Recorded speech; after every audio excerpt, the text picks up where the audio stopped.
我死了，又莫名其妙的被人用复活术复活在了一座神秘监狱里，并且我每天都会被活活折磨致死，然后再被复活。这座监狱里还关着许多和我一样的人，这些人中有的甚至已被关了近上千年之久。我必须要逃出去。在未来，死亡是不被允许，因为人类都能被一种名为复活术的咒语附，并且不用付出任何代价，只需要在地上画出对应的几何，然后念出死者姓名或者生平，就可以复活。于是死去的科学家被人们争抢着复活，因此人类科技在短短的2年半里得到了飞速发展，蓝星人口也开始了匪夷所思的暴涨。直到公元2099年时，人口就已经到达了400亿之多。于是各个国家都签订了33公约，此公约规定了任何人都不允许再有后代，此外人一旦死亡，还必须等到50年后才能被复活。就这样不知道过了多少年，死去的我也被复活术复活后，就发现已经置身在这座名为塔的监狱里。嘿，活了，总算是活了。这什么情况？我不是已经死了吗？谢申记得很清楚，他是从蓝星穿越到修真界后，一路如履薄冰苦修至元婴期大圆满，却不料在尝试突破本体时，不幸引来天劫生死道消。兄弟，是我复活你的，你可还记得自己叫什么？不记得了，我现在就觉得头疼得很。这什么地方？你刚说你把我复活了，这么说我之前死了？你不知道你是怎么死的吗？那你可还清楚自己之前住哪儿，都认识哪些人？这人难道要一味地询问我？我并未着急回应对方问题，而是暗自调动体内灵力，想要凭一身元婴期修为强行制服住对方，但好像并没有什么卵用。我一身元婴后期修为竟也随之烟消云散了。你叫什么？住哪的？真不好意思，我头实在是疼得很。特么的，你就配合下不行吗？你为什么不配合呢？见谢申始终不愿透露任何有关自己的信息，他一改此前和善态度，并且他低声怒吼的同时，双眼还不停在房间里东张西望。下一秒，便见房间天花板上有条机械手臂伸出，将那人死死抓住。我错了，我错了，不要电我！被复活者邓斌，生于2035年8月1日9时13分，出生地为东南亚华裔。这就是能将人凭空复活的法术，所以我就是被这一法术给复活的吗？你刚刚之所以被电，是因为没能问出我身份，对吧？按规定，我只要没问出你身份，就要被塔里的机械手给电死。在之后就要轮到你了。轮到我？什么意思？邓斌不再回应，只是抬头看向头顶上方，而那机械手臂再次从房间天花板上伸出，并将谢申禁锢起来。谢申虽是元婴期修士重生，但死而复生后的他早已没了前世修为，哪怕有再多手段，此刻也都无法施展。兄弟，别怪我啊，塔里边每个人都是这么过来的。过会儿我折磨你，你也不用硬撑着。我问你，你该说就都说出来，不论是你父母还是亲戚朋友，又或者你自己的经历，该说就都说了。你是想通过折磨我，问出我亲戚朋友都叫什么，然后再把他们也复活到这地方？没错，这地方存在的目的就是为了复活，然后折磨人。等你死了，再把你复活过来，然后再折磨，永远没个停。这里是地狱吗？又或是某些丧心病狂的人类势力所建造出的恐怖实验室？得想个办法逃出去。忘跟你说了，这地方是不提供吃喝的，所以来这儿的人不但要被折磨，有时候还会被活活饿死、渴死，然后再被复活，再继续被饿着。兄弟，你心理素质是真可以啊，就是不知道一会儿能撑多久呢。瞬间，一阵肉被烧焦的气味弥漫在了整个房间之中，而谢申被火钳烫到的地方也随之多出了一块黑色印记。然而令邓斌感到不可思议的是，即便是这样，面前的人也是一脸无所谓的模样。你不觉得疼？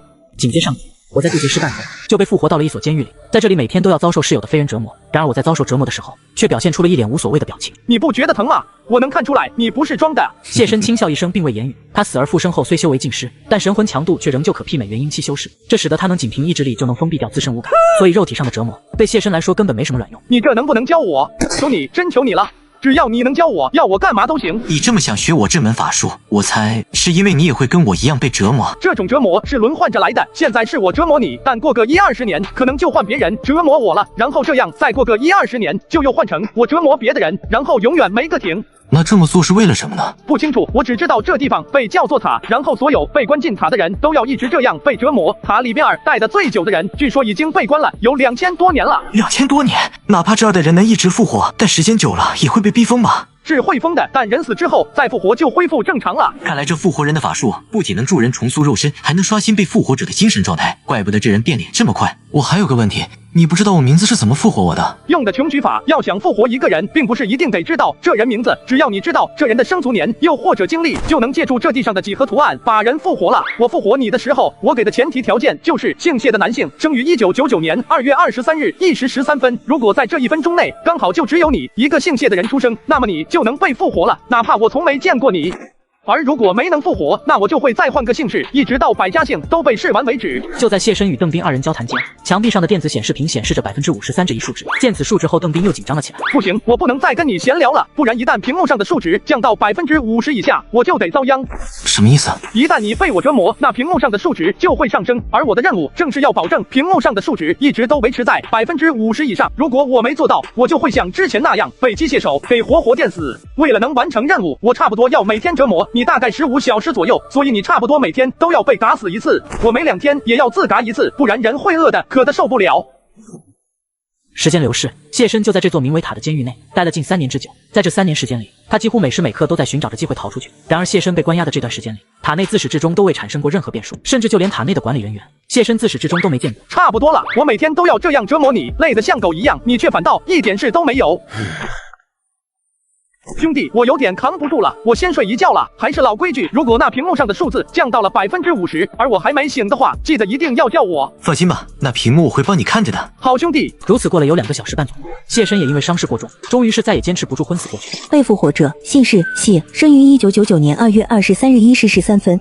身为被折磨者，他每次死而复生后，都会再度被机械手臂禁锢在墙上。不过这一过程有1-2分钟的空档时间，让谢申能够自由行动。紧接谢申迅速用手指按压自己周身的各处大穴，此指压法是谢申穿越修真界后，意外于仇敌手中夺得的一门秘术。施术者可通过刺激周身穴位的法子，燃烧体内气血，从而在短时间内获得强大爆发力。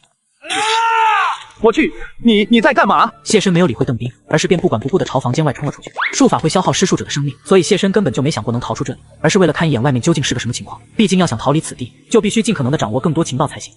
从大门冲出去后，映入谢申眼帘的是一眼望不到尽头的长廊，在其2侧尽是密密麻麻数之不尽的金属大门，其内还隐隐能听见阵阵凄厉惨叫声。谢申本想趁着体内气血尚未燃尽，尽可能地冲到更远处去观察下情况，可他还未来得及有所行动，便见数名守卫从前后包夹着朝他靠了过来。由于有术法加持的缘故，谢申五感敏锐异常，远超常人，他能很清楚地观察到守卫胸口均无任何起伏，就仿佛他们根本不需要呼吸。我操，这些守卫不是人！紧接着，我一拳打烂牢门逃了出去，却不料刚跑到走廊就被守卫包围了起来，并且我发现这些守卫都不是人。被复活者姓氏谢，生于1999年2月23日1时13分。此刻牢房里，那扇被谢申一拳破开的合金牢门已被修复完毕，甚至他们都没对牢门进行加固，就好像刚刚什么都没发生过一样。你刚刚是怎么跑出去的？这座塔里边的守卫有问题。你连这都看出来了？怎么，这秘密你早就知道？我也是听人说的，这座监狱里的守卫都不是人，不过因为跟人长得太像了，所以我们都会叫他们伟人。单凭那些伟人的速度以及作战能力，我至少需拥有筑基期以上的实力，才能与之抗衡。谢申只觉得一阵心累，他死而复生后修为也会随之烟消云散，所以他根本就没办法苟在此监狱之中修行。你可清楚，你在这监狱里边待了多久了？按规定是每10年到20年轮换一次，我就按每轮15年来算，我应该是被折磨过，总共6次。至于我折磨别人，不算上你这回，总共是5次，加1块2就是11次，也就是11乘15等于165年。那在这165年里，你可见过有人能从塔活着出去的？没有。我觉得光靠我们自己是不可能逃出去的，要想越狱，还得要塔外面的人配合才行。我觉得希望不大，毕竟有人在这塔里待了2000多年，要是外边的人能救我们，不至于这么久了还一点动静都没。塔里其他人也都这么想的，甚至都觉得塔外面的人应该都已经死完了，比如因为战争搞的地球环境不适合生存，哪怕有复活术，人类也没法再继续活下去。即便谢申身为元婴期大能转世，心智之坚韧远超常人，但面对如此困境也还是会感到阵阵绝望。待在这监狱实在是太难熬了，所以我打算把自己意识抹下，变成植物人。这么一来，哪怕我要在塔里待上几十上百年，甚至上千年时间，也不过是弹指一挥间而已。你能抹掉自己意识？怎么抹的？我精神力天生比普通人强很多很多，所以我能轻易做到这些，例如让自己感觉不到疼。你这能力是天生的，那就表示我学不来了。所以我才一直都没把这能力交给你，不是我不愿意，是真没法子教。再然后就是我担心我脑死亡后，监狱里会突然发生变故，到时候你一定要记得把我给嘎了，这样我就能死而复生，然后恢复意识了。作为回报，如果我们真从这里逃出去了，我会传授你修行法门，让你能通过修行成为仙人。你被复活前到底是干嘛的？面对此疑问，谢申只是神秘一笑，不予回应。我答应你，一旦发生什么变故，我就会在第一时间把你嘎了。不过你也别忘了你承诺的。必不会忘。谢申闭上了双眼，不再多言。神魂离体是唯有化神期修士才能掌握的神通，而谢申并非化神期修士，所以他强行施展此神通，最后只会导致自身神魂溃散。但在这座监狱里，神魂溃散反倒成了躲避无尽折磨的一种手段。时间流逝，谢申在不知不觉间度过了10多年时间。这一日，谢申被折磨致死并复活后，就发现所在房间的电子显示屏上竟莫名多出了一串正在读秒的倒计时。喂，醒一下！被叫醒的邓斌猛地睁开双眼，根本无需谢申提醒，他自己便注意到了那电子显示屏上的倒计时。完了，我们时间到了，要开始下个轮回了。意思是换成我来折磨你吗？到了下个轮回，你会被安排去折磨别人，而我会被安排去别的房间，让别人来折磨我。我苦日子要来了。有件事我一直想问，你曾拐弯抹角地打听我身边亲戚朋友，如果我说出来了，会发生什么？不会发生什么，我们每次轮回时，监狱都会给囚犯们一小段自由行动的时间。这段时间里，囚犯们可用穷举法去复活那些从未在塔中出现过的人类。如果复活成功，那么塔就会分给我食物或者是水作为奖励，又或者让我多1-2年的时间折磨别人。谢申同邓斌在房间里有一句没一句的闲聊着，很快时间就剩下了最后30分钟左右。兄弟啊，我是真不想再这样了，20年啊，下个轮回我要受将近20年的折磨，我是真想死，真的，我做梦都想。临近分别，谢申一时间不知该如何安慰对方，于是便只能一直保持着沉默。讲真的，兄弟，你觉得你有可能从这塔逃出去吗？也许能吧。那你一定要记着，我求你记着，我叫邓斌，宾客的宾，出生在2035年的8月1日9时13分。你如果哪天逃出去了，求你一定复活我，我给你当牛做马，哪怕永远当奴隶都行。我答应你，如果能逃出去，一定尽可能去复活你。兄弟，你一定能从塔里逃出去，对吧？你一定能的，毕竟你是修仙的，你有那么多能力，你不是普通人。对，你不是普通人。很快，随着电子显示屏上的倒计时归零，谢申所在房间内的温度也开始逐渐升高，直至最后整个人都彻底燃烧了起来。紧接上集，我为了度过监狱里的漫长折磨，就将自己变成了植物人，却不料我成为植物人的第10年，我就与邓斌开启了下一场折磨人的轮回。被复活者姓氏谢，生于1999年2月23日1时13分。此刻邓斌已消失不见，并且房间里电子显示屏上也已变成了一大串提示，很明显是想让谢申用穷举法复活更多人类。但谢申无意复活他人，就这样时间流逝，也不知过去了多久，房间里的电子显示屏突然被主动关闭。被复活者李修，生于1980年3月13日9时0分，出生地亚洲，华夏人。这一次合成音播报完，谢申并未见到有任何人于怪异几何图案上复活，于是电子合成音就重复播报了起来。就这样过去了近1个月之久，终于有一道人影迅速于怪异几何图案上显现，他刚复活就立刻咬破了手指，在地上写下了一连串数字，那一连串数字分别是39、8、15、14、50、51、52。这人是在计数吗？如此过了约3-5分钟左右，李修芳才停止了低声叙述，随后他又在之前那一连串数字最后补上了22、50。你在记这些数？李修没有回应，而是一直盯着地面的数字看了2分半左右。我怕你把那些数字都抹掉，所以就一直在抓紧时间记。问题是我并没像你说的那样做，这说明你应该才刚来监狱没多久，你心理状态还是相对较健康的。那你记这些数有什么用？算是怪癖吧，我天生就对数字比较敏感，在被折磨的时候，为了能让时间过得快一点，我会用数数的法子来转移注意力。这真的是怪癖吗？还是另有什么原因？谢申对于李修所言，他心中虽有疑惑，但却并未再继续追问。相比起之前的狱友邓斌，李修很明显要沉默寡言许多。见谢申不再开口，他便也始终保持着沉默不语。时间1分1秒的过去，很快电子显示屏上的数值就由60%下降到了50%。按照监狱内规定，数值必须一直保持在50%以上，这意味着谢申需每天折磨李修至少15小时，否则谢申便会受到来自监狱的惩罚。你还不动手，再不折磨我，那些机械手就要电你了。谢申不予回应，就一直盯着地上那一连串数字。而在李修注视下，那机械手臂抓住谢申，迅速释放出电流。李修本以为谢申会惨叫，但令他感到意外的是，谢申竟像是无事发生一般，自始至终都保持着面无表情。被复活者姓氏谢，生于1999年2月23日1时13分。你感觉不到疼吗？这怎么做到的？你之前写的那一连串数字到底有什么作用？一开始怕你心理健康是装出来的，所以没敢跟你兜底，但现在我放心了，你心里确实没任何问题。所以呢？所以我打算跟你合作。而刚刚那些数字是我来监狱的具体时间，准确到秒的那种。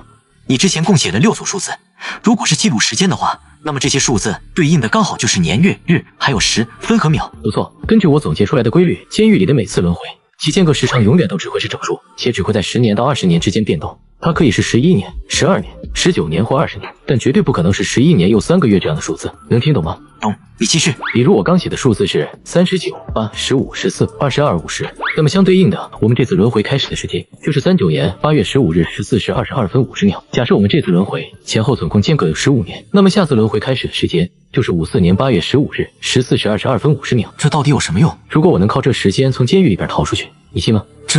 谢申同李修闲聊了许久。期间，谢申还试图问出李修打算如何从监狱逃出的方法，但李修还未100%信任谢申，所以始终都不愿透露这其中关键。就这样过去了近1年之久。在此次轮回中，谢申虽是负责折磨的人，但却从未主动折磨过李修。你听说过空间站吗？空间站就是飞在外太空的那种载人航天器。是，不过要远比你想象的大得多。那上面有很多从监狱逃出来的人。怎么逃？自嘎，然后复活过去吗？聪明，就是自嘎，然后等空间站的人将我们复活。与其说是我们在越狱，倒不如说是空间站在和监狱抢人。我懂你意思，但问题是监狱会在我们死的第一时间里就将我们复活，而空间站的人则不清楚我们什么时候会死。你说的一点也不错，但空间站会安排一小部分人，从公元1900年1月1日0小时0分钟开始，按照百家姓的顺序依次往后尝试复活死去的人，基本和塔里用的穷举法差不了太多。然后当空间站刚好念到你名字，而你又刚好死在监狱时，你就有概率能在空间站被复活了，只不过这个概率很小很小。你这法子有点不太现实吧？要想把时间卡好，你需要知道空间站它什么时候开始复活人的。你以为1年前我刚被复活的时候，在那拼命挤时间是为了什么？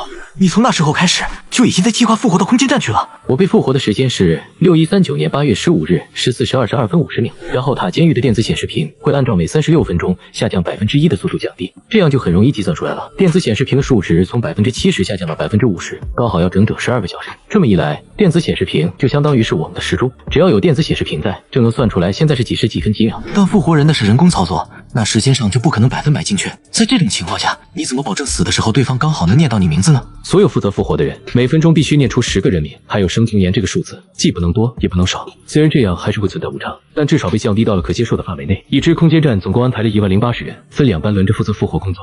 然后百家姓共有504个，按照每人每分钟负责10个名字的速度，要从1900年一直念到2099年，就需要2年6个月。这其实真不算长。哪怕我们因为误差在这2年半时间里没能成功复活到空间站，那么只要再等上2年半，就能又等到下一次的复活机会了。你姓李这姓氏位置倒是好记，赵钱孙李，所以你在百家姓排第4位。但我呢，我姓谢，应该在百家姓排第几位？孔曹炎华，精卫陶江，然后是妻谢邹月。如果我没记错，你这姓氏在百家姓里应该是排第34位。将这些所有信息都凑到一起，确实能知道空间站什么时候念到我们，但这当中的计算量也未免太大了。我们1枚计算器，2枚笔和稿纸，就这样直接硬算，你不怕算错吗？现在的准确时间是6140年9月17日13时0分50秒，我复活的时间则是40年12月31日1时1分，而你会在41年2月的15日1时6分被空间站念到姓氏和出生年月日。厉害，你这计算能力我是真的服。谢身重活2世加一起总共有近1000年之久，期间见过了无数聪明绝顶尖老谋深算之辈，可他们的智力在李修面前却是难免显得有些相形见绌。时间流逝，在等待复活时间到来的这段时间里，谢身又接连向李修打听了许多有关空间站的情报。宇宙空间站全名为天宫空间站，是由华夏人于2022年前后所建造。在谢身那个年代，天宫空间站内部面积仅110平米，常住宇航员仅3人。而4000多年后，天宫空间站已由原本的110平米大小，发展成了可容纳数十万人的巨型太空城市。就这样，时间转眼就来到了公元6140年12月31日0时01分。此时此刻，距离空间站念出李修姓名以及出生年月日，仅剩下刚好1个小时。我教你通过电子显示屏计时的法子，你可都学会了？我读书的时候数学成绩还是可以的，这点计算量简直小意思。那好，你一定要记着，天宫空间站里边很可能会有被塔监狱收买的人，也就是内鬼。他们为了拿到塔监狱的奖励，会去弄死像你跟我这样在某些方面很突出的人。然后除了内鬼之外，还有别的很多牛鬼蛇神。所以你到了空间站了，一定要尽量低调点。行，多谢老铁提醒。后者则不再多言，只是死死盯着房间里的电子显示屏。随着电子显示屏上的数字由59%下降至58%，李修也立刻开始了精确到秒的计数。1、2、3、4。他不停低声默念着，直到李修从1数到了1109时，他突然就冲谢身快跟我！好。被复活者李修，生于1980年3月13日9时0分，出生地亚洲，华夏人。快，再跟我！紧接上集，我的新狱友告诉我，只有卡时间自嘎才能离开，却不料第一次自嘎狱友就立马复活了过来。于是我很快的就再打了狱友一次。被复活者李修，生于1980年3月13日9时0分，出生地亚洲，华夏人。这一次李修并未在于怪异几何图案上复活，谢身环顾四周，见整个合金房间里只剩下了自己一人，但听见那电子合成音又再度响起，并又重复了一遍李修的姓名以及其出生年月日，但无论重复多少回，那怪异几何图案都始终不见其身影。李修应该是越狱成功了，看来他所提出的方法是可行的。李修走后，他并未给谢身分配新的狱友，而是让他继续待在原本的房间里。就这样，时间很快就到了次年的2月15日1时06分。见时机已到，早就准备多时的谢身就开始了自打。为了能死得尽可能快一些，他还不忘施展出燃血大法，加速消耗着自身生命力。被复活者姓氏谢，生于1999年2月23日1时13分。谢身并未能在第一次死亡时被复活到天宫空间站去，于是死而复生的他毫不犹豫地自打了起来。终于，在第3次死亡的瞬间，谢身整个人的魂魄便好似受到了某种牵引般，不断缓慢上升。在上升过程中，谢身也看清了这座监狱的全貌，并且发现这名为塔的监狱远远不止一座，其数量之多，甚至能将全人类关至其中。被复活者姓氏谢，生于1999年2月23日1时13分。谢身刚被复活，还没有适应新的环境，就看见了一名和他一样才刚被复活没多久的人类。可能是在塔监狱里待得太久，刚一被复活便止不住的不停大吼大叫着。你冷静一下，你现在已经不在塔监狱了，都结束了。或许是因为这名女性可爱的长相，也可能是因为她甜美的嗓音。总之，在其安抚下，那名复活者终于是逐渐安静了。你好，欢迎来到天宫空间站，我是负责接待的心理医生柳如烟。谢身没有说话，长时间待在塔监狱里，导致他对身边所有人都本能的保持警惕。你是第一次被复活吗？现在已经不是21或者22世纪了，而是4000多年之后。今天是公元6141年的2月15日。我不是第一次被复活，在来空间站之前，我在塔监狱里待过一段时间。怎么可能？你在塔监狱里待过，情绪还能这么稳定？你这样子，我一点都看不出你被虐待过。该不会你被复活到塔监狱后没多久，就又被复活到空间站了吧？我在塔监狱里待了将近20年吧，这算久的吗？不可能，你在塔监狱待了整整1个轮回，怎么可能还表现这么正常？问题是我有骗你的必要吗？如果你觉得我不是从塔监狱出来的，那就不是好了。在塔监狱里的生活并不会为他带来任何好处，他确实没有撒谎的必要。想到此，接待室内的所有工作人员们皆不约而同地互相对视了一眼，众人都从彼此眼神中看到了惊愕，还有怀疑。那行吧，按照规定，所有被复活的人都要先进行心理评估，然后得分越高的人被分配到的工作岗位就越好。根据你目前的心理状态，我给你打的评分是 S， 你接受吗？ S 的评价分是最高的吗？那当然接受了。那好，接下来开始登记你名字。我要先跟你说下，名字在复活树面前，无论是小名还是假名字，它都会被复活树默认成是你的真名。所以我建议你在登记时直接说你真名。我全名叫谢申。谢申是吧？你有什么特长？比如你在被复活之前一直都是做什么工作的？我压根就没工作过，总不能告诉你我是个修仙的吧？我曾做过草药培育方面的工作，然后各种动植物所具有的药理性，我基本上都能说出来个1、2。那我给你个人档案上写上种植，应该没问题吧？修真有6艺：炼丹、炼器、阵法、制服、灵植、御兽中。谢申最为精通的便是灵植培育之法。行了，你的指纹已经录进系统了。在空间站，所有人的日常消费用的都是积分制，然后不管干什么，几乎都会消耗个人积分。就比如吃饭、喝水、洗澡、上厕所。上厕所也要消耗积分，这么夸张的吗？你以为呢？这儿不是地球，这是外太空，甚至就连你呼吸也同样要扣积分，直到归零为止。那要是一个人积分归零了，会发生什么？会把你绑到电刑椅上，然后电死你。不出意外，要不了多久，你就会复活到塔监狱里边了。你也不用太过于担心这一点。日常消费很低的，普通人工作1天赚的积分，最少也能在空间站待个5天左右。这儿待遇居然这么好，但我从接待室走到这儿，一路上碰到的人好像都在拼命工作，也没看到哪个偷懒了。积分除了能用于日常消费，还能让人日夜不停地念你名字，还有出生年月日，直到你被空间站复活，又或者积分消耗完为止。所以这儿的人才会个个都拼了命的工作。懂了，多谢柳小姐告知。我也就是看你长得好看，然后气质也有点特别，所以才跟你说这么多。你要是也喜欢我，记得晚上联系我。这里的人都这么浪荡，还是说我的三观已经跟不上时代了？紧接上集，我自嘎来到了空间站，本以为是就此开启了幸福人生，却不料空间站里处处都是牛马，不仅吃喝要缴费，甚至上厕所呼吸都要缴费。翌日，谢申就跟着柳如烟一起去了基地的绿植区。按照规定，新人初到空间站时，会有专门的接待员引导其生活起居，并科普各种有关空间站的常识。而柳如烟是负责引导谢申的接待员。你昨晚干嘛了？都不来找我？我之后都会很忙，所以就不太想跟人约会。装，跟我装是吧？你这种人我见太多了。我是真没跟你开玩笑，我真的很忙，所以你的好意我只能心领了。好吧。柳如烟眼神复杂的看了谢申一眼，不再多言，也不知其心里究竟在想些什么。交谈间，二人已来到了空间站最底层的绿植区。像这种绿植区，在空间站里边还有很多，主要是用来净化我们呼吸排出的二氧化碳，然后通过光合作用释放出氧气。二氧化碳密度比空气大嘛，所以这些绿植区基本都建在空间站的最底层。好了，接下来就是办正事了。柳如烟开始操作着公共终端，将谢申的个人信息录入其中。作为新人，谢申需先在公共终端上进行考试，只有成绩及格了才能正式入用。我已经帮你把个人信息都录进去了，你准备好之后就随时可以开始了。那直接开始吧。请。下一秒，便见公共终端的显示屏上有一模糊不清的黑影出现。此黑影虽有人形轮廓，但因为被打了马赛克的缘故，所以并不能看清其具体相貌。我看你个人档案，之前搞过种植是吧？是的，略懂一些。你左边种了一棵水草，你可知道这叫什么？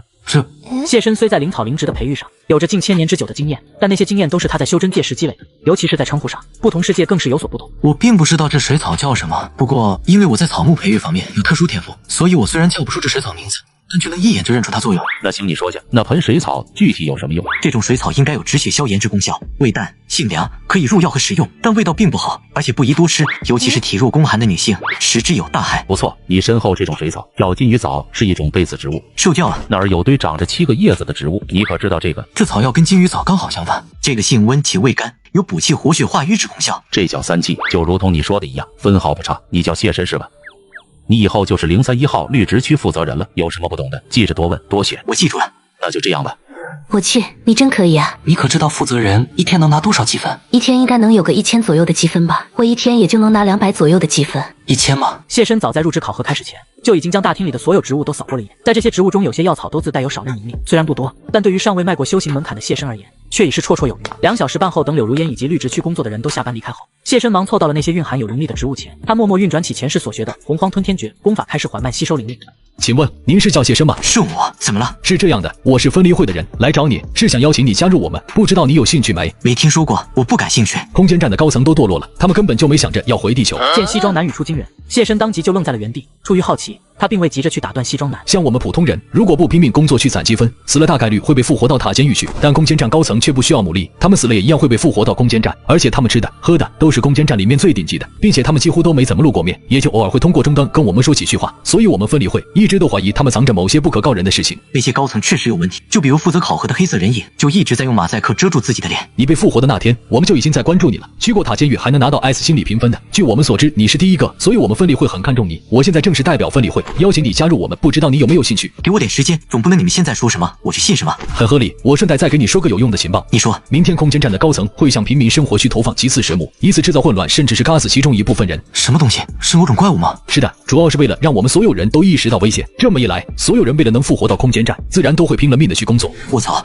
居然还能这么玩！你说的那极次水母具体什么样的？要怎么才能避开它们？极次水母体型很大，会飞，然后整个身体都是半透明的，能无视障碍物穿过各种地形。然后那些水母尾巴上全是刺，有毒，人被蛰了，基本跑不了几步就会昏倒。我知道的应该就这些了。我记住了。我还有一个问题，你就只在脸上蒙了块黑布，就不怕被空间站的监控设备看到吗？这你放心，空间站的功能主要靠的是太阳帆发电，然后用锂空气电池来蓄能，再加上近些年空间站的人口越来越多，电力其实是不怎么够用的，所以为节约用电，空间站会在晚上把各个工作区的电力都断掉，只有生活区才会24小时一直都开着。此刻绿植区供植物生长所需的日光灯突然都在瞬间被一起关闭，就好像是为了验证西装男所言，整个大厅光线都变得昏暗起来。为克服地心引力，天宫空间站会绕地球做匀速圆周运动，且与地球转速基本同步，所以空间站内同样有白天黑夜之分。就暂时先聊到这儿吧，我先走了，保重。西装男走远后，随即谢申就引导着更多灵力汇聚到体内子府之中，而就在2个半小时后，谢申的修为也成功来到了炼气初期。该走了。你来我房间做什么？紧接上集，我第一天在空间站上班，就有分离会的成员邀请我加入组织，并且告诉我明天极次水母就会来到生活区屠嘎民众。紧接着我下班回家后，就看见了柳如烟妩媚的坐在了我床上。你来我房间干什么？你不来找我，所以我就直接来找你了。未来人还真是前所未有的开放，这要是换做21世纪，这人怕是也得要进猪笼涮一涮。柳如烟见谢申一直沉默不语，心中也有些不满。我真不懂你有什么不好意思的。谢申初来乍到空间站，现在一心只惦记着提升实力，并且他千年岁月也早已看清，再美丽的女子不过都是粉黛骷髅罢了。不好意思，柳小姐，我真没有其他想法。哼，中。坏了，那些怪物又跑生活区来了。这么快就来了？你知道今晚上有怪物要来？不是今晚，那人跟我说的准确时间是明天晚上。你要干嘛？怪物是极次水母，躲房间里应该没用吧？你确定是极次水母？不确定，提供情报的那人不是很可信。行，我们一起去看看。很快，谢申与柳如烟就来到了生活区大厅。然而此刻的生活区大厅里，有数只全身上下呈现出半透明状，并足有10多米高的怪异水母出现在这。还真是极次水母，快走！柳如烟在认出极次水母的瞬间就拉着谢申逃跑，但因为他穿了高跟鞋的原因，所以跑得很慢。考虑到此，谢申果断反手抱住了柳如烟。他运势体内灵力，所以抱着柳如烟很是轻松，并且以50米每秒的速度奔跑着。我去，你跑这么快！此刻，无数人也都已陆续从胶囊房间里冲了出来，大家争先恐后，你推我搡，一时间，喝骂声、尖叫声很快就自人群中接连不断响起，并且被水母触须裹挟至半空中的人，都会在10秒后彻底昏死过去。紧接着，被裹挟者的整个身体都会以匪夷所思的速度融化成血水。显然，极次水母就是以这些人类血水为食的。此刻，谢申与柳如烟已经跑到了逃生通道，并且这里已经陆陆续续的很多人都跑到了这里躲了起来。这些怪物，你可知道是什么地方来的？不清楚，反正自从空间站建成后没多久，这些怪物就开始出现了，然后一直到现在都没人能想到怎么对付他们。空间站里边应该有很多高科技武器吧？那些也不行吗？没用，那些水母就好像是不存在一样，无论什么样的武器都没法碰到它身体，除了人。人类不用武器的话，怎么可能对付得了这些怪物？每次有极次水母出现，空间站的高层都只能干看着，然后等这些水母吃饱之后自己走掉。于是，在谢申、柳如烟2人交谈间，生活区大厅里已陆陆续续有人冒死冲进了逃生通道之中。随着逃生通道内的人越聚越多，大厅里的极次水母们也都已逐渐停止了进食，并且一只极次水母突然发出了一阵响亮的精鸣声，紧接着其余极次水母便也都跟着发出精鸣声。下一秒，这些水母们的身体逐渐开始由实转虚，直至最后彻底消失在了众人视线之中。待危险退去后，躲在逃生通道内的众幸存者便都似若无其事般返回了各自的胶囊房间。我回自己房间了，你早点休息。极次水母有着虚实转化和传送这2种特殊能力，若我还有元婴期修为，说不定也能自创出这2种法术，再不济也能出手抓住其中一只，用来炼气或是用于炼丹，多少也能从中捞到些好处。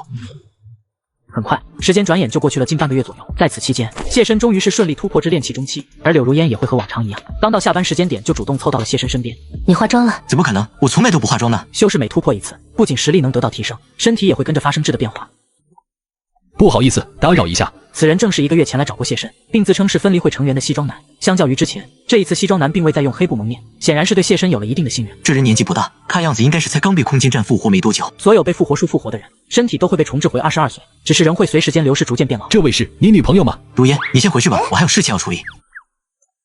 你果然跟别的人不一样，几次水母出现那晚上，你带你女朋友居然能跑那么快。你们在监视我？那晚上你跑那么快，我们有人注意到你不是很正常吗？很好，下次别注意了。不用这么警惕我吧，我们之间又没什么矛盾冲突。你之前给的时间有问题，你当时说的是第2天晚上，结果当天晚上那些水母就来了。有误差很正常，我们只是一群人团结到一块而已，所以能了解的情报并不一定100%准确。我这次过来，主要是想问你想好了没，要不要加入我们分理会？我们最近搞到了一套最新的型号 C21号装甲，不过这套装甲对穿的人要求有点高，需要精神力特别强才能操作。然后我们就找了很多人，打算培养，这里面就包括你。这就是他们找上我的原因吗？你说的装甲具体能做什么样的程度？就比如速度，还有力量之类的。动力装甲所擅长的从来就不是速度，主要是体现在破坏力和防御力上，然后穿戴者还能适应各种极端环境。怎么样，有兴趣没？还行吧。我听说 C21装甲的最大马力相当于5辆21世纪的那种 SUV 轿车。除了动力装甲之外，我们分离会还有会做机械改造的人，你要是有兴趣，我可以推荐你去当改造人。改造人具有动力装甲的力量和防御力，就是会幻痛之外，基本上不存在任何缺点。幻痛又是什么意思？就是改造成半机械体后，会感觉到一种莫名其妙的疼，这种疼并不是实质性疼痛，而是你大脑产生的幻觉。但就从此人的描述来看，改造人和机甲的战斗力，撑死也就相当于筑基后期修士。若再加上各种高科技武器，或许能跟金丹初期修士扳一扳手腕。但上限也就这样了。你们可知道哪能弄到福神、大忌和消食？福神跟大忌的年份最好是越久越好。修真界内几乎有近90%以上的修士都是通过吞服筑基丹来进行突破的。如今炼制筑基丹所需的数种灵草灵植，谢申君已在空间站的绿植区内寻到，唯有福神和大忌因为对年份要求较高，也极难获得。所以谢申方才想到了向西装男求助。你要的消食倒是好弄，只要愿意花7分，在黑市上应该就能买到。而福神和大忌应该是中药吧？你现在是专门管绿植区的，如果连你都没的话，那去别的地方应该就更买不到了。谢申闻言顿感一阵头痛，2秒半后，谢申再次向西装男询问：就没有其他的办法吗？空间站的各种设备每年都会有损耗，所以要想维持空间站运行，就得不停从外界补充物资，这些都要人开拖船去地表上运回来。你倒是可以去看看有没有你需要的东西。让我开拖船去地球？问题是我不会啊。这你放心，等你上了拖船会有人教你，基本上几分钟就能学会。到了地球之后，你先把要收集的物资都收集了，剩下的时间就可以用来找你需要的东西。那我去了地表之后，是不是要防着点什么？毕竟人类一直都待在空间站，那就说明地球上肯定是危险的。地球上有种叫丘脑哨兵的怪物，用4足爬行，全身上下都覆盖有黑颜色的甲壳，一般只会在晚上的时候出现。这种怪物有什么特别的吗？他们的战斗力很强很强，哪怕是激光武器也很难伤到他们。遇到了那些怪物就只能跑，但逃跑的前提是你得接受过改造手术，不然你跑不过那些怪物。怎么样，你要不要改造一下？以你的身体机能，肯定会是最完美的改造人。就不能给我弄台机械动力装甲吗？那改造手术我有点不太能接受。拖船的载货量本来就没多少，如果非要硬塞进去一台机甲，那就基本没地方用来装物资了。所以拖船的驾驶员一般都是改造人，没谁说带机甲下去的。怎么，你该不会是怕手术之后的幻痛吧？我记得你复活到空间站的时候，不是拿了 S 的评价分吗？怎么连个手术都不敢了？看来我也得要交底牌了，不然我去地表还不得少个胳膊少个腿啥的。念及至此，谢申索性从绿植区大厅里找了根铁管，当着西装男的面，他运势体内灵力，竟硬生生将手中铁管给拧成了麻花。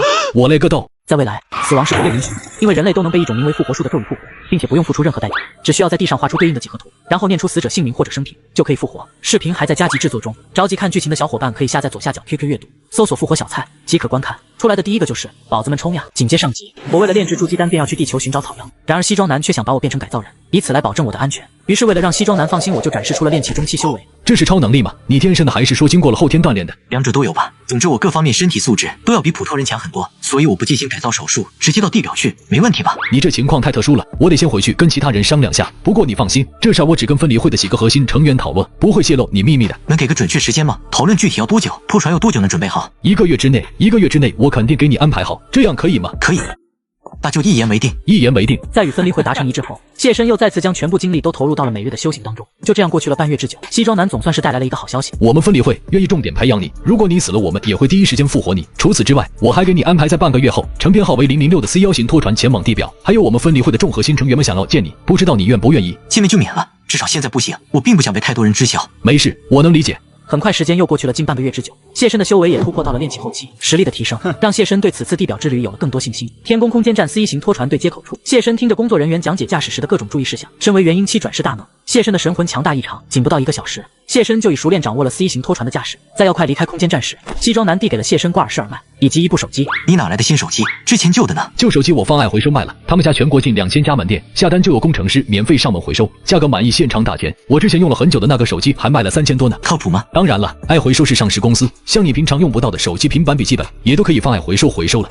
你有2个任务，首先是我们分离会的任务，你需要画出对应的几何图案，然后用复活术把我们指定的一个人给复活。等到了地表，我们自然会告诉你。然后就是空间站的任务了，你登陆的位置其地底含有大量的锆银石，到时候你直接用拖船上的钻头开采就行。这矿石你是能装多少装多少，如果拖船没能装满的话，剩下的空间就都用来装水。还有2个地方是你无论如何都不能去的，这一点你一定要记住。哪2个地方？第一个是过去的城市遗址，因为塔监狱基本都建在城市遗址上，那片区域有很多伟人在活动，你过去了基本就是找死。第2个地方看着和大脑有点像的丘脑核心，丘脑哨兵白天的时候就都待在那丘脑核心里边。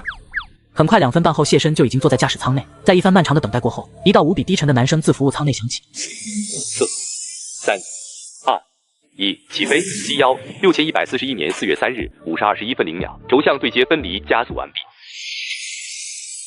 谢身待在驾驶舱内，仅过去了不到5分钟时间，就已能够从高空俯瞰到地表情况。但见不远处的某城市遗址上，有着无数黑色高塔耸立直冲云霄。谢身仅是盯着那些黑塔打量了几眼，心中便不自觉地产生了一阵恶心和厌恶感。你应该也感觉到了吧？那些塔只要稍微多看几眼，人就会觉得难受。还真是，这算是精神污染吗？你看着难受，大概是因为他们被设计成了跟我们人类审美完全背道而驰的样子吧。我不是研究这方面的，所以就没法跟你一点点解释了。很快2人交谈。谢身所驾驶拖船已缓缓降落至地面。当谢身打开护罩的那一刻，一股浓郁至极的灵气瞬间就将他整个人都包裹其中。一时间，谢身竟有种又重新回到了修真界的错觉。人越少的地方，灵气便越是浓郁。看来这里已经很久没人来过了。要不是晚上太危险，我还真舍不得走呢。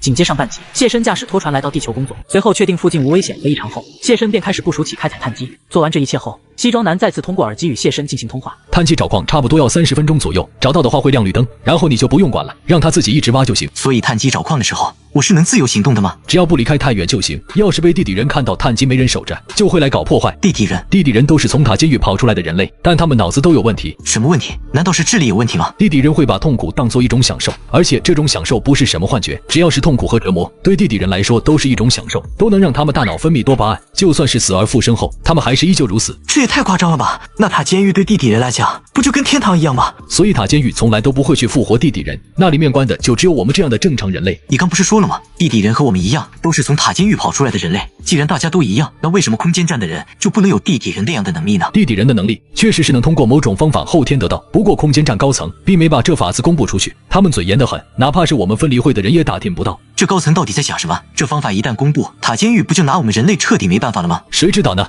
这么精彩的视频看得我都渴了，喝一瓶刚在抖音商城秒杀频道买的娃哈哈一滴钙奶吧，好喝又解渴，这一提不到9块9，真的省了不少。我还买了好多小饮料，好喝又便宜，而且现在有超多优惠券限时发放，买到就是赚到。点商城进入秒杀频道或者直接点评论区就能买，刷到我视频的粉丝有福了，我给大家争取到了超多专属优惠，就在评论区先到先得哟。在同西装男闲聊之时，谢身本身也并未闲着，他一边观察着四周环境，一边不断寻找着所需药材。已经到5点了，走吧，再不走，丘脑哨兵就要出来了。行，今日收获的灵草灵植虽无法让我炼制出筑基丹，但那些辅助休息和战斗的丹药绰绰有余了。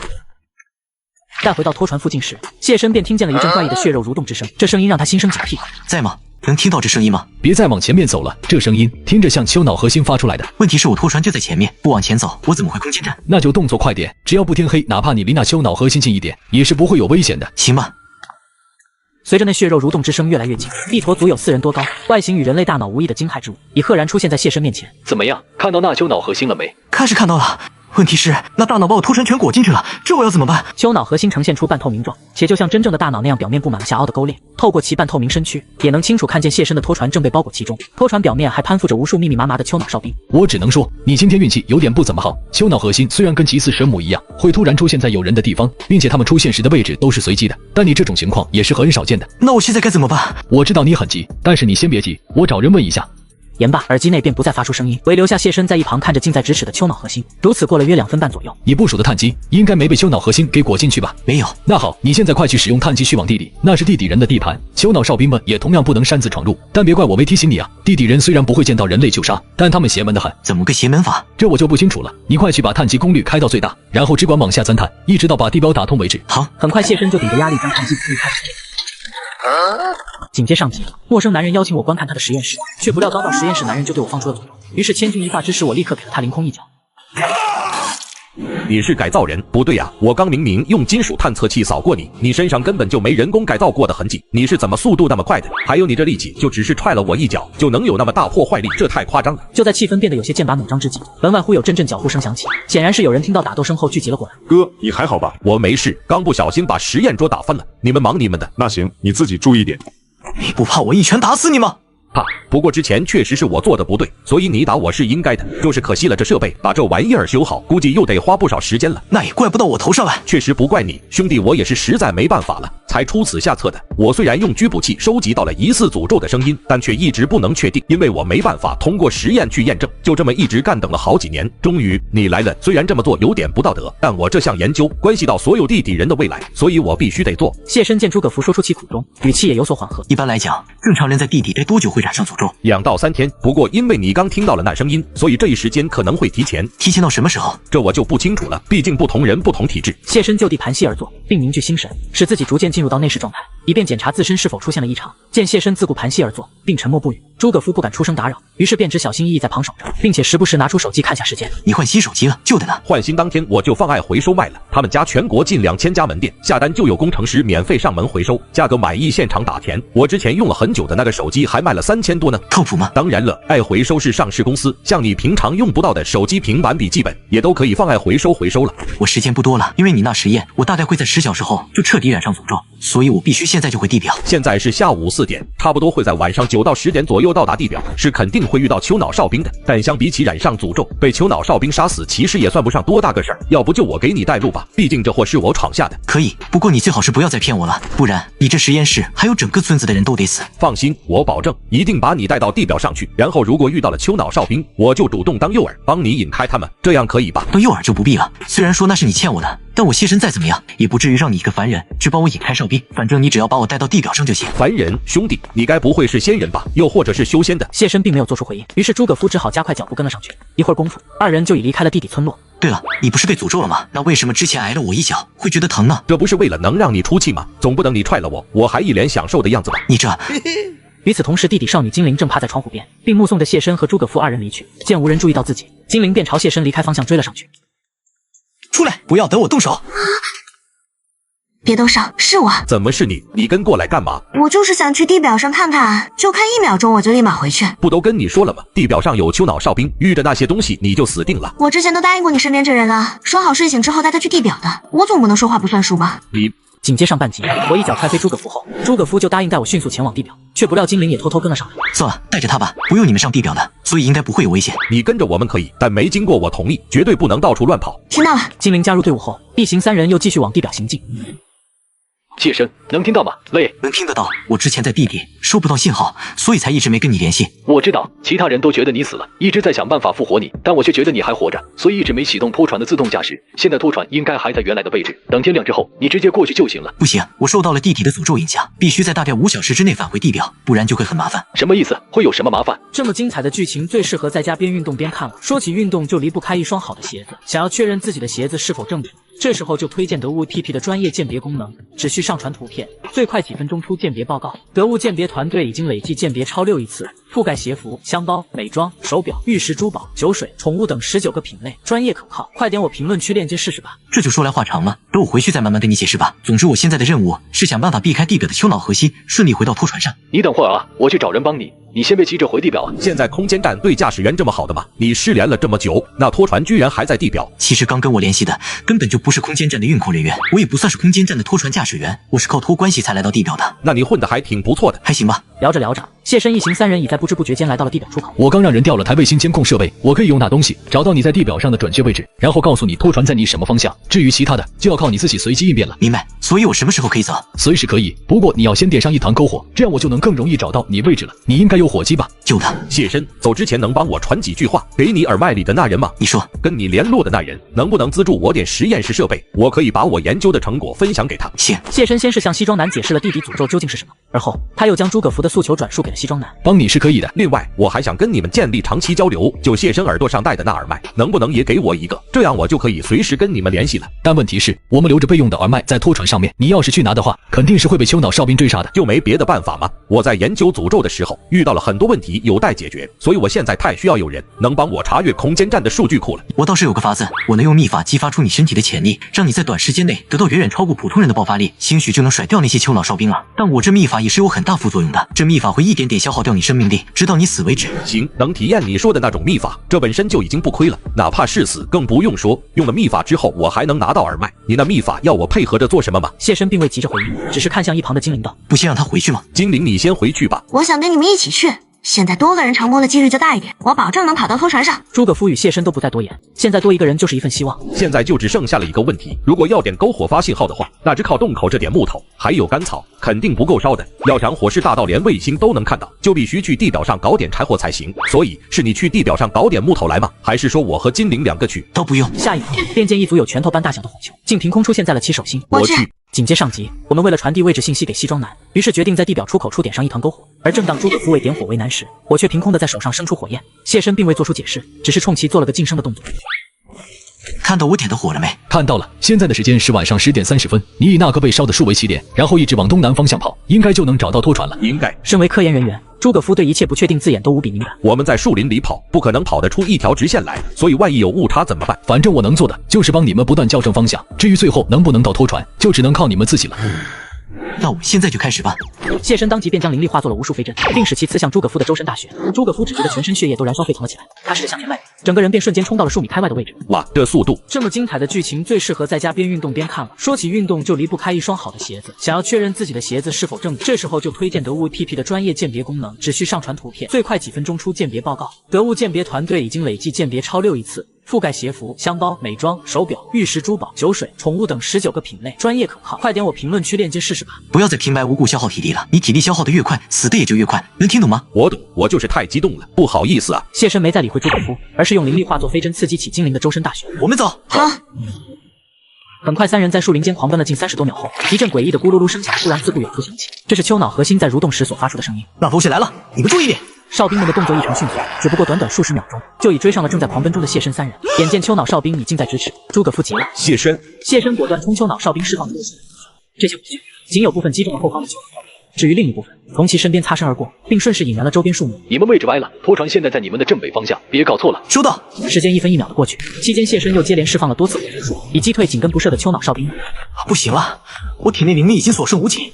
不能再继续用火球术了。我拿命去拖住那些哨兵，你和精灵跑。如果精灵也死了，你记得做个明眼的标记，等我复活了就过去。好。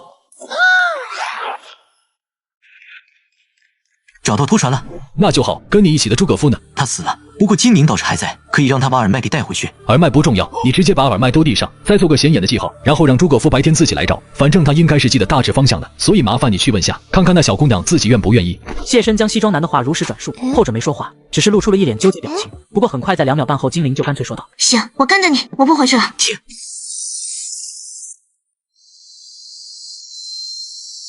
话说精灵，你打算怎么处理？让他一直待在空间站吗？那肯定不行啊，精灵算是黑户，不能待太久的。等做完研究，我会让人用拖船再把他送回地表去。当然了，他要是想通过自杀的法子直接复活到地底，那也不是不行，反正都随他自己。对啊，复活。经西装男这么一提醒，谢深受启发道：“要不直接把诸葛夫复活到空间站怎么样？一来他能跟你们分享他研究成果，二来他本就一直想用空间站的数据库去查资料。”你想多了，空间站里未经允许就私自复活他人，尤其是黑户，这属于是重罪，是要吃枪子的。行吧。相较于降落，拖船返航需耗费更多时间，这一过程约用去了近半小时左右。紧接上半题，我一口气就跑到了拖船面前，正准备独自返回空间站，却不料西装男直接叫精灵也跟着我一起返回空间站。C16141年4月4日23时44分3秒，轴向对接缓冲，请驾驶员同步飞行速度。印补破完毕，驾驶员可以出舱。欢迎回来，你后面的应该就是精灵吧？欢迎。精灵没说话，只是扯了扯谢身衣角，并露出一脸怯懦模样。见少女不理会自己，西装男显得略有些尴尬。你这次搞到的锆矿石，除去上交的部分外，估计能有不少剩余的。到时候我会多换成积分，然后转到你个人终端上。不过我们分离会肯定也是要出一部分的，这没问题吧？没问题，毕竟你们也不能白忙活嘛。这么精彩的剧情最适合买双星鞋边运动边看。想要知道买的鞋子是不是正品，这时候就推荐得物 APP 的专业鉴别功能，只需上传图片，最快几分钟出鉴别报告。得物鉴别团队已经累计鉴别超6亿次，覆盖鞋服、箱包、美妆、手表、玉石珠宝、酒水、宠物等19个品类，专业可靠。快点我评论区链接试试吧。还有你之前不是问我能不能搞到符蛇和大忌吗？那2种药我虽然没搞到，但却打听到了，有人手上有上了年份的山参，据说养了有快220多年了，不知道你可感兴趣？听见西装男所言，谢身当即目露思索之色。在修真界，上了年份的山参素有百药之王的美称。若能得到这株220年的山参，那符神和大忌便只需10年或是20年即可，这大大降低了我炼制筑基丹的难度。那山参怎么卖？他要我们拿440万积分去买，而且不带讨价还价的。440万，我当绿之区负责人，1个月也就才拿3万积分，他怎么敢要这么高？其实你也不用那样愁眉苦脸，只要你说服分离会的其他人，那这是基本就稳了。你们愿意帮我出这钱？是的，但440万不可能说给就给你的，你得做事，得有功劳，这样才能让其他人看到你价值跟潜力。反正你先别急，到时候有适合你的任务，我会帮你接下来，你不就能证明自己了吗？那行吧，但我还需要一个火炉，要求是耐高温，不知道你能不能搞到？空间站里边是严禁任何人使用明火的，要不我给你打印个电火炉，你看行吗？空间站不能点火的话，那我就等下次去地表的时候再用，反正你只管把炉子做出来就行，然后花的积分我到时候会都补给你。行吧。还有一件事，能帮我找个朋友吗？朋友？那人叫李修，估计他是管理层的。那我尽量吧，一旦有消息了，我就第一时间通知你。走了。应承下此事后，西装男便带着精灵离开了服务舱，很快谢身也紧跟着离去。由于谢身修为已至炼气后期瓶颈，所以他整个人都彻底闲了下来，每日都按时上班打卡，等到下班了，生活简单而又闲适。时间一晃就过去了近10多天左右，终于西装男又再次找上了谢身。诸葛夫找到纳尔迈了，就昨晚上他联系上我们了，然后还给了我们他手上的部分研究资料。那你们研究出什么名堂了没？怎么可能这么快？先不说诅咒了，我这次来主要是想跟你讲下任务的事。有适合我的任务了？你听说过欧罗巴空间站没？是啊，还有别的空间站？当然有啊，你就不觉得奇怪吗？天宫空间站里就只有华夏人，别说黑人和白人了，就连说其他语言的东亚人都没出现过。所以华夏之外的人都在欧罗巴空间站那里？不是，现存的人类空间站总共有3座，其中规模最大的就是我们华夏的天宫空间站了。再然后就是4000多年前漂亮国同其他国家一起建造出的国际空间站，现已改名为天堂空间站。再然后就是欧罗巴空间站。所以这次的任务是跟欧罗巴空间站有关。欧罗巴空间站被毁了，应该就上个月的事。我去！紧接上集，我回到空间站后就接到了新任务，需要我前往欧罗巴空间站查看空间站全部人死亡的原因。这空间站是怎么回事？我也不清楚。按照惯例，欧罗巴空间站出事后，我们天宫空间站和天堂空间站的人都会派飞船过去支援。但这次帮忙的时候，不论是我们天宫空间站还是天堂空间站，凡派过去的人基本都死了，而且所有人都死得莫名其妙，他们甚至说不清楚自己究竟是怎么死的。你是想让我去欧罗巴空间站看看到底是什么情况？这个任务你要是接了，那之前跟你说的那山参，我就做主直接帮你买下来，不论你任务能不能成功。行，这任务我接了，什么时候走？现在我们就走。这么精彩的剧情最适合买双星鞋边运动边看。想要知道买的鞋子是不是正品，这时候就推荐得物 APP 的专业鉴别功能，只需上传图片，最快几分钟出鉴别报告。得物鉴别团队已经累计鉴别超6亿次，覆盖鞋服、箱包、美妆、手表、玉石珠宝、酒水、宠物等19个品类，专业可靠。快点我评论区链接试试吧。很快2人已来到了空间站的对接舱内，这次西装男为谢身准备的是实行的侦察飞船。从天宫空间站到欧罗巴差不多要2小时左右，然后在去的路上，我会把那座空间站的地形图还有这次任务的具体信息都发给你。如果有什么不懂的，可以随时问我，我还是跟上次一样，会全程跟你保持联系。行。在一阵漫长的等待过后，谢身所乘飞船自对接舱内分离开来，并朝着与地球自转相反的方向疾驰而去。如此过了近2小时左右，就在谢身即将抵达欧罗巴空间站时，快，赶紧把飞船开远点！空间站高层又派了名改造人过去了，你稍微回避一下。我们这次行动还不能被高层给知道吗？真被发现了，其实也没什么，我们能摆得平，但最好是不要让高层知道，这样能少很多麻烦，懂我意思吧？懂的。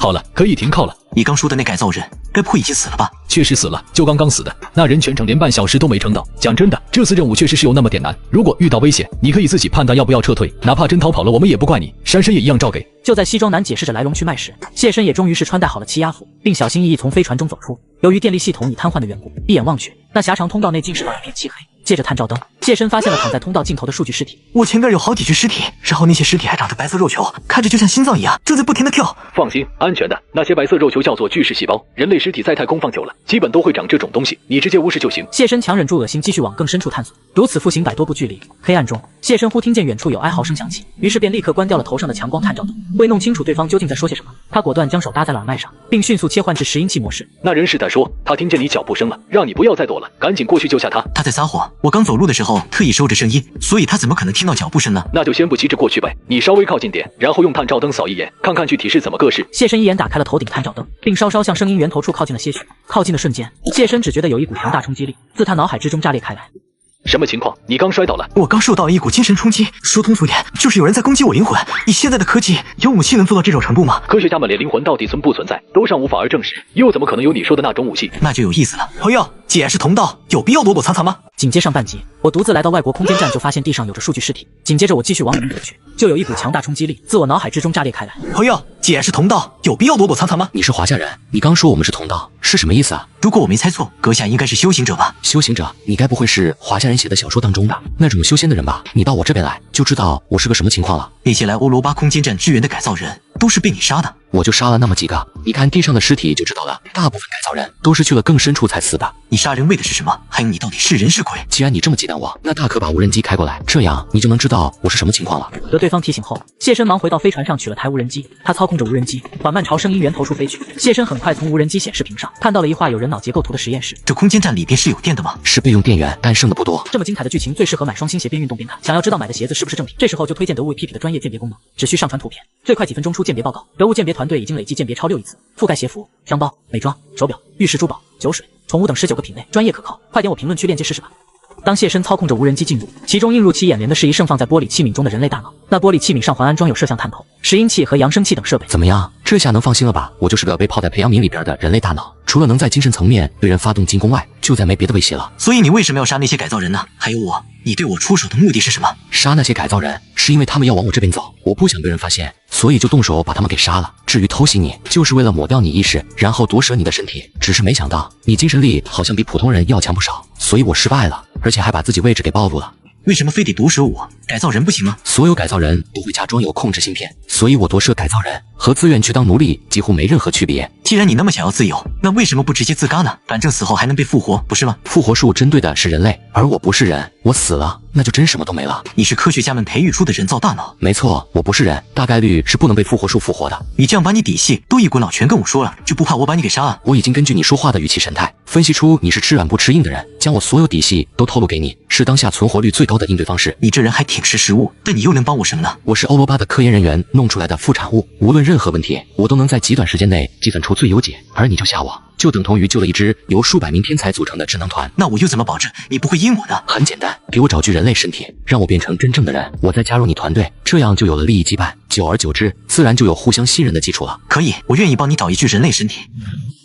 在大脑的指挥下，谢深很快就将整个玻璃培养皿都完整取了下来。要不直接返航，拿到了培养皿大脑，我们这次行程就已经不亏了。亲不亲？欧罗巴空间站的地形你熟悉不？我们还能再继续往前走吗？能继续，我们有大约6%的几率可能会死在这里，而你死了还能复活，所以你肯定是不怕。但我死了，可真就什么都没了。你要是真想继续探索，就先把我放在飞船上，然后你单独行动。谢深没有回应，只是环顾四周，并很快就于房间角落里找到了一块废弃铁板当着大脑面，只凭蛮力就将铁板折叠、扭曲，并最终揉成了一坨铁疙瘩。怎么样？现在我们的死亡率应该不到6%了吧？我勒个道！紧接上集，我来到外国空间站，就发现了一枚人造大脑，并且他给我计算了这次行程的死亡几率竟有6%。于是我就在他面前徒手掰铁。我去，你这是超能力吗？所以我们现在的死亡率是多少？我给出的死亡率是1%到2%左右。当然了，前提是你必须得听我的。我这人主打的就是一个听劝，所以我们下个地方去哪？那直接去水母实验室吧。为了让你看一下我的诚意，我打算送你一份大礼。什么大礼？你去了就知道了。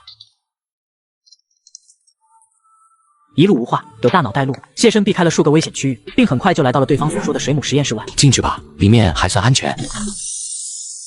此实验室内有一巨大无比的玻璃立方体，立方体里灌满了水，并能见到有一只棘刺水母正在水中游动。这么精彩的剧情最适合买双星鞋边运动边看。想要知道买的鞋子是不是正品，这时候就推荐得物 APP 的专业鉴别功能，只需上传图片，最快几分钟出鉴别报告。得物鉴别团队已经累计鉴别超6亿次，覆盖鞋服、箱包、美妆、手表、玉石珠宝、酒水、宠物等19个品类，专业可靠。快点我评论区链接试试吧。棘刺水母不是有虚化能力吗？它是怎么被困到这里边的？棘刺水母的虚化能力在水中无法使用，所以只要有足够多的水，就能困住甚至是杀死棘刺水母了。了解。天宫空间站的高层就一直没发现这特性吗？还真没有，天宫空间站的高层都相对比较保守，他们更愿意把资源都投入到发展经济和人口上。行吧，所以你说的那份大礼，该不会就是这只棘刺水母吧？当然不是了，你找下实验室里边的充电接口，然后把我放接口附近，等我先把这实验室的备用电源启动了再说。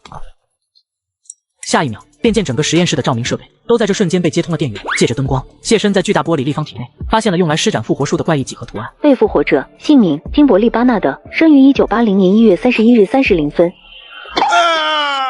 吉兹水母会在饱食后逐渐消失不见，但由于实验室里的这只被困在了灌满水的玻璃立方体里，所以它是没法跑掉的。说着，几何图案又复活了一轮，和前一名死者一样，在水中不停挣扎着，并很快就在剧毒作用下化作了一滩血水。如此不断重复，只不一会儿功夫，吉次水母就吃下了近40多名人类。它身体变得鼓鼓囊囊，那些密密麻麻挤在体内的眼珠子也已到了欲要崩裂开来的地步。时间1分1秒的过去，随着投喂的人类越来越多，已到达了极限的吉次水母终于再也坚持不住，整个身体都在顷刻间爆裂开来。看到那些绿色的水了没？看到了，那些是吉次水母分泌出的毒吗？是的。吉次水母吞了那么多人，会分泌出大量消化液，而这些消化液都有剧毒，但这其中也带有吉次水母的部分特性。人在这里面浸泡，就能让人有跟水母交流的能力，进而控制整个吉次水母群。这什么原理？水母毒素能破坏和改造人的身体组织，但人往往很难承受住水母毒素的改造。为了中和水母毒素的破坏力，科研人员们就往里边加入人类身体化作的血水。那些血水对人体组织有很强的修复作用。这么一来，绿色的水母毒素负责破坏，红色人类血水负责修复，就能让人体在短时间内处于一种微妙平衡。所以就理论上而言，实验是可以成功的。理论成功？你们没有成功过吗？因为太疼了，那种痛苦根本就不是人能承受住的。但你精神力要远远强过普通人，再加上你的身体素质，所以在我看来，你很适合进行实验了。如果能够控制吉次水母群，这绝对能让我战力得到巨大提升。但如果他是在骗我呢？接上半集，我来到水母实验室，大脑就邀请我当实验品进行实验。出于谨慎起见，在进行实验前，谢身调动了体内少量灵力，并将其注入至大脑所在的玻璃培养皿内。你干嘛？我往你培养皿内加了一点点的灵力，这对你没有坏处，但任何事都讲究个度。要是一次性吸收太多，你就会因为承受不住直接爆体而亡。所以你一死，没人帮我清除培养皿内的灵力，我就必死无疑。是的，实验什么时候开始呢？随时都能开始，你只要进去里面泡着就行。谢身跳入绿水后，仅过了不到1分钟左右，便只觉全身上下犹如被烈火焚烧一般。不过很快谢身就封闭了自身五感，以隔绝疼痛。你好像不会感受到疼痛，你是用了什么法子吗？你感觉不到疼，那这次实验的成功率就又能上升一点了。原本我预估你只有30%能成功，现在起码能有40%。这么精彩的剧情最适合买双星鞋边运动边看。想要知道买的鞋子是不是正品，这时候就推荐得物 APP 的专业鉴别功能，只需上传图片，最快几分钟出鉴别报告。得物鉴别团队已经累计鉴别超6亿次，覆盖鞋服、箱包、美妆、手表、玉石珠宝、酒水、宠物等19个品类，专业可靠。快点我评论区链接试试吧。才40%，这么低的成功率，你就敢让我试？你不怕我死了之后，你也跟着一起死？能亲身参与这次实验，哪怕死了我也认了。真是疯子。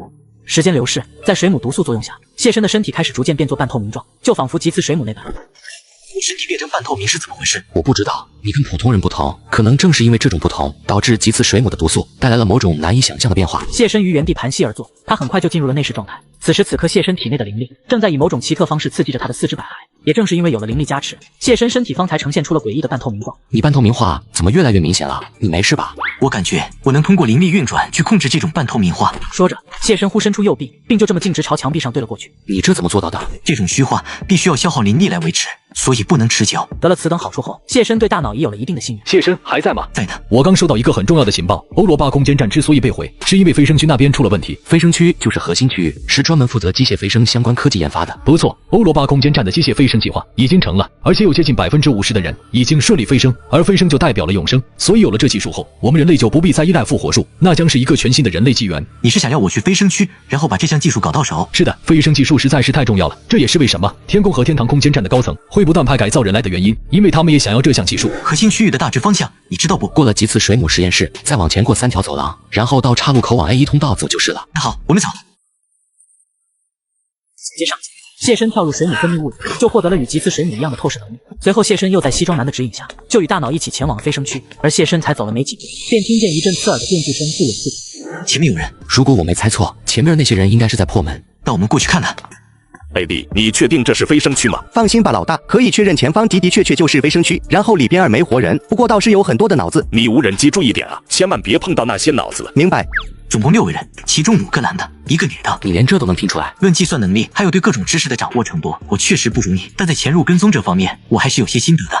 很快，前方那一小队人马就潜入进了飞升区，并且看到飞升区大厅内有一长宽接近30多米，并蓄满了水的超巨大水池。一眼望去，可见到其中浸泡着无数人类。这么精彩的剧情最适合买双星鞋边运动边看。想要知道买的鞋子是不是正品，这时候就推荐得物 APP 的专业鉴别功能，只需上传图片，最快几分钟出鉴别报告。得物鉴别团队已经累计鉴别超6亿次，覆盖鞋服、箱包、美妆、手表、玉石珠宝、酒水、宠物等19个品类，专业可靠。快点我评论区链接试试吧。各位，欢迎来到天堂，真正的天堂。我是欧罗巴空间站内飞升计划的最终产物。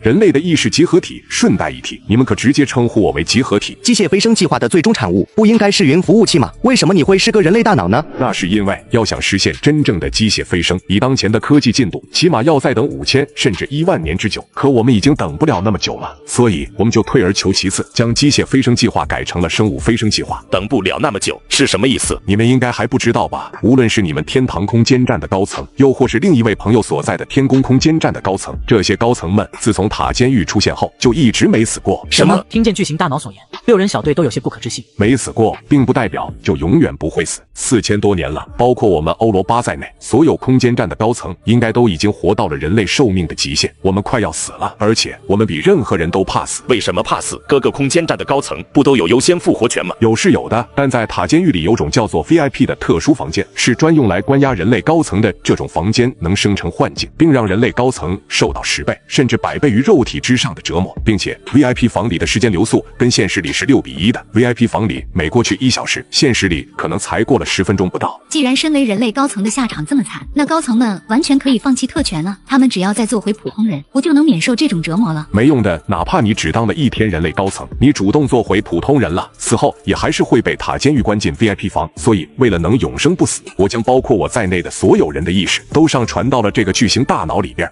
说着，巨型大脑身前就有一投影屏被自行展开，那投影屏上显示着的是一巨大无比的现代化城市。这就是将意识上传以后的生活。在这个世界，你们不用工作，更不用担心生老病死，只需整日整夜的吃喝玩乐就行。你这是要邀请我们加入吗？对你而言，我们应该没什么价值吧？精神需求都得由人类来创造，所以进入虚拟世界中的人自然是越多越好。那我们需要付出什么？只要你为我们工作整整50年，那么作为回报，我会让你余生都在虚拟世界中享受。半集，天堂空间站为了抢夺欧罗巴空间站的技术，就派来了6位改造人前来偷技术，却不料巨型大脑承诺6人小组工作50年后，就会让他们余生都在虚拟世界中享受。还有那位一直躲着的朋友，这承诺对你也一样有效。见巨型大脑提及自己，谢深便不再继续躲藏，他从暗中显现出身形，并冲着来自天堂空间站的6人组小队点了点头。我们愿意为你工作，但为了证明你所说都是真的，在这之前，你得先将我的意识上传到虚拟世界去。这要求很合理，不过作为代价，剩下的人工作时长将会被延长至60年。老大扫视了队伍里其他成员一眼，见并无人出声反对，便冲巨型大脑道：行，那就上传我的意识吧。需要我配合你做什么吗？你跳进水池后，会有机械臂来掀开你的头盖，同时水池里的维生液能保证你不死，这样你就能开始进行意识上传了。在众人注视下，他二话不说便跳进了飞升的超巨大城市。紧接着，就如巨型大脑所说的那样，有一条机械手臂缓缓延伸至老大面前，掀开了他的脑瓜子。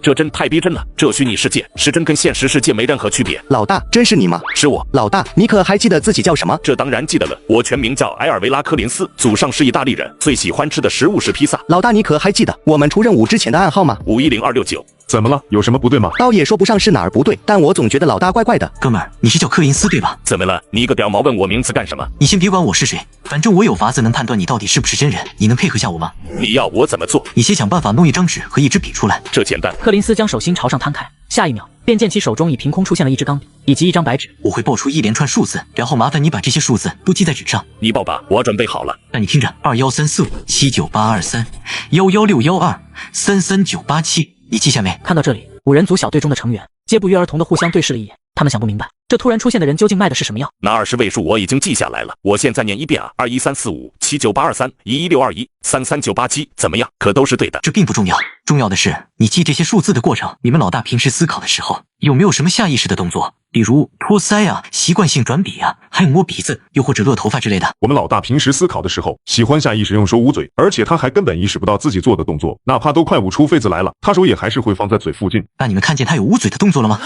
一个人在潜意识下做出的动作是不存在于他记忆里的，计算机自然无法模拟出来，所以你是假的。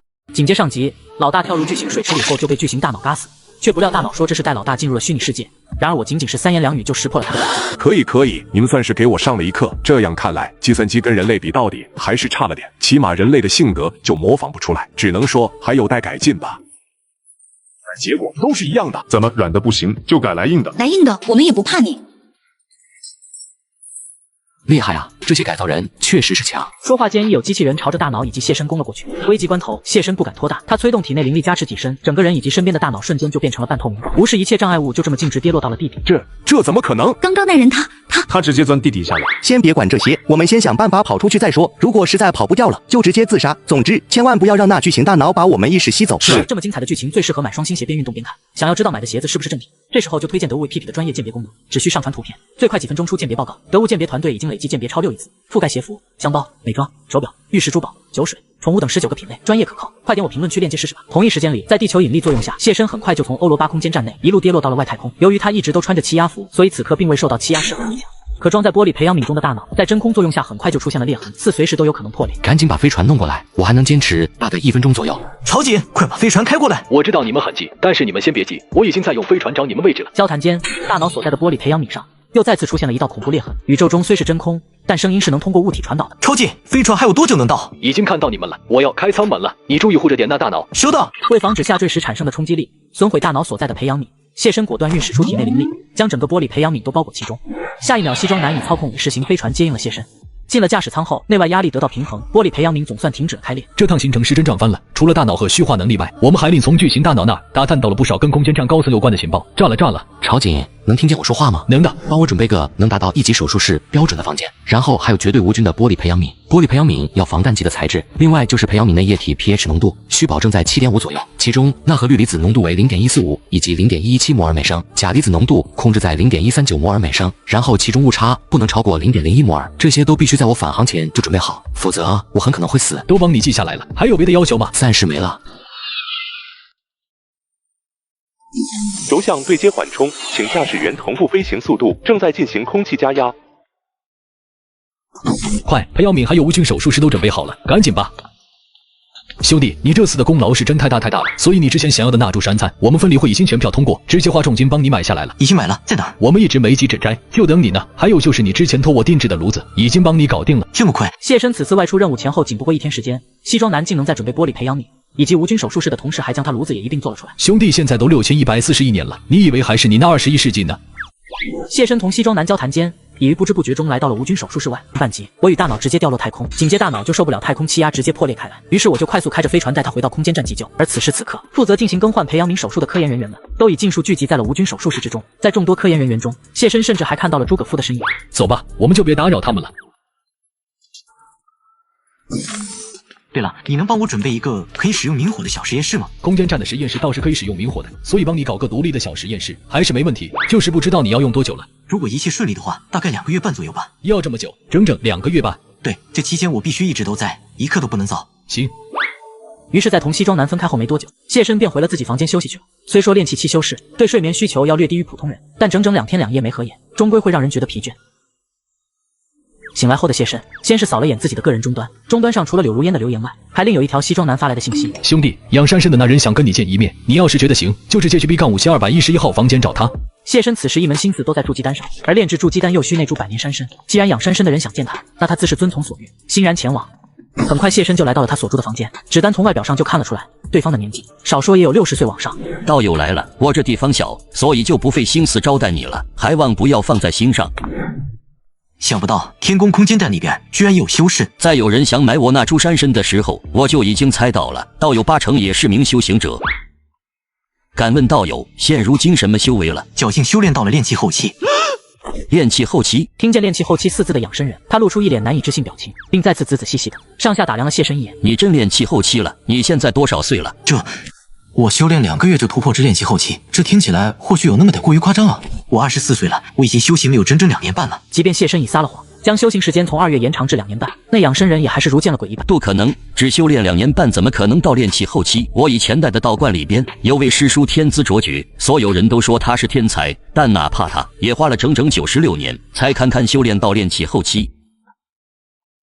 就修炼到炼气后期，你说你只用2年半的时间，你真当我什么都不懂呢？96年，地球上的修行者似乎远比我想象中还要弱，大概突破能至炼气后期就已经是人力之极限了。意识到这一点后，谢身也不与那养生人争辩，只是随意的将手一挥，下一秒，炼剑一光球凭空出现在了其手心。谢身所使法术乃修真界中最常见，同时也是最基础的法术之一。此法唤作聚光柱，施法后可于手中凝聚出光球，在黑暗中可用作照明。撵着。及我从外国空间站回来后，就发现空间站里也有修仙者，却不料他们竟然只会修仙不会法术，于是我就使出了聚光柱，惊呆了老头。你用的是法术对吧？不，你这肯定是法术，错不了。我刚感受到有灵力波动了。怎么，你都练气中期了，不会还什么法术都没学吧？养生人似乎是什么法术都没学，他被谢身这一句话问的，一时间竟不知该说些什么才好。在下姓卜名田然，道号炼木真人。我是在公元2001年拜入龙虎山大上清正1万寿宫的，敢问师兄是？这谢身道号的话，我还真没起过。然后我死之前，大部分时间都在青阳宗闭关修仙。青阳宗闻所未闻，莫非是某个隐世不出的高门大派？算是吧。除你之外，空间站里还有别的修行者吗？有是有，不过那些人要么就是修行天赋不如我，要么就是没把时间花在修行上，所以能迈过修行门槛的人并不多，只有极少数人勉勉强强修炼到了炼气初期。至于像我这样有炼气中期修为的，以前空间站里还是有那么几个的，不过都死了。然后复活之后，他们不愿意修炼，不想吃那个苦，所以现如今应该就只剩我一人了。那空间站的高层对我们这些修行者态度是什么样的？一开始他们还挺感兴趣的，甚至还送了点资源给我们，然后让我们配合科研人员进行研究。但很快他们就发现，修行者也就只比普通人多活个10-20年，身体素质也只强上一点点，既不能长寿，战斗力上也远不如改造人，所以渐渐的就没再继续关注我们了。我养蜘蛛山参本来是打算突破炼气后期瓶颈时用，每次都在快60岁的时候才勉勉强强突破到炼气中期。这人一上了年纪，体内经脉闭绝，哪怕有100年山参辅助，也很难再继续突破了。所以这山参我就一直没机会吃，然后稀里糊涂的就养了整整220年之久。前辈托人来买山参的时候，我原以为前辈也是准备突破炼气期瓶颈用的，可见了面之后才知道，前辈这般年纪就已经修炼到了炼气后期。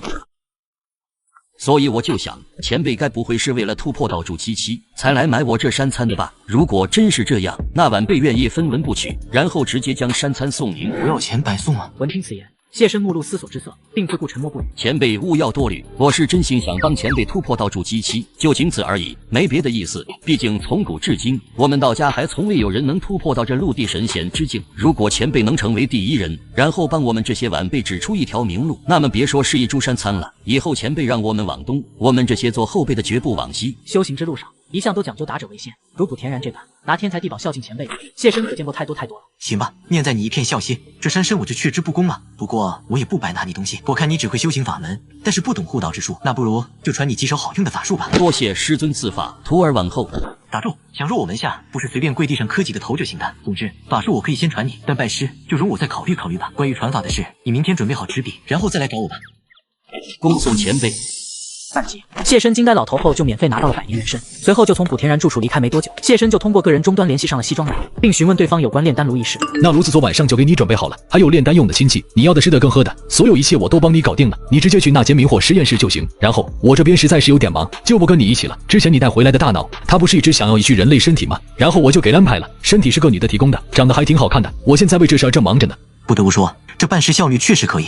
谢身很快就找到了西庄南口中的明火实验室，实验室内各种设备一应俱全，角落里还放有吃喝、睡袋等生活用品，甚至就连炼丹用的钨钢炉都已提前接通了氢气管道。谢身一来就可以直接开始筑基丹的炼制，点火、热炉、放入辅药，最后再加入那株100年山参。时间流逝，转眼就到了第二天清晨，一大早卜田然就来到了谢身所在的实验室外。前辈，您在吗？他说话时的声音很轻，似乎是怕惊扰到了闭关中的谢身。如此过了近5分钟左右，纸跟笔备好了没？这年头，人们大多习惯用个人终端来当做笔记本，记录下生活中的各种重要事情。但正所谓法不传六，考虑到空间站高层能随时查阅到个人终端上的内容，故而此次传法改用了纸笔进行记录。纸跟笔我都备好了，晚辈这次还另带了2名道友过来，这2人求道之心坚定，不但肯吃苦，而且修行天赋也比我略胜一筹。前辈您看，既然是你带的人，那就在旁边听着吧。当然了，你们都还没正式拜师，所以包括你卜田然在内，以后要是惹出什么事了，切记不可说是我弟子。前辈放心，这我们自然是懂得。懂就好，我打算传你们3门法术，都不难学。如果真有什么不懂的地方，可随时来问我。我要讲的第一法唤作聚光术，此法我昨天已给你演示过了，是一门照明用的辅助法术，你注意记下啊。除聚光术外，谢身又陆续传了卜田然3人火球术以及碧尘诀。3人得了法术后，口中连连称谢，并尽皆欣欣然离去。翌日，西装男亲自找上谢申，并带来了一个坏消息：大脑在更换新身体后出现了严重的排异反应，整个身体都有崩溃风险，所以这次只好放弃身体移植了。行吧。对了，昨天卜天然突然跟我说，那卖山餐的积分他都不要了，让我全转到你账户上，这事儿你是同意的吧？同意。那行，如果没别的问题，那我就先走了。然后空间站里边有什么最新消息，我都会第一时间来通知你。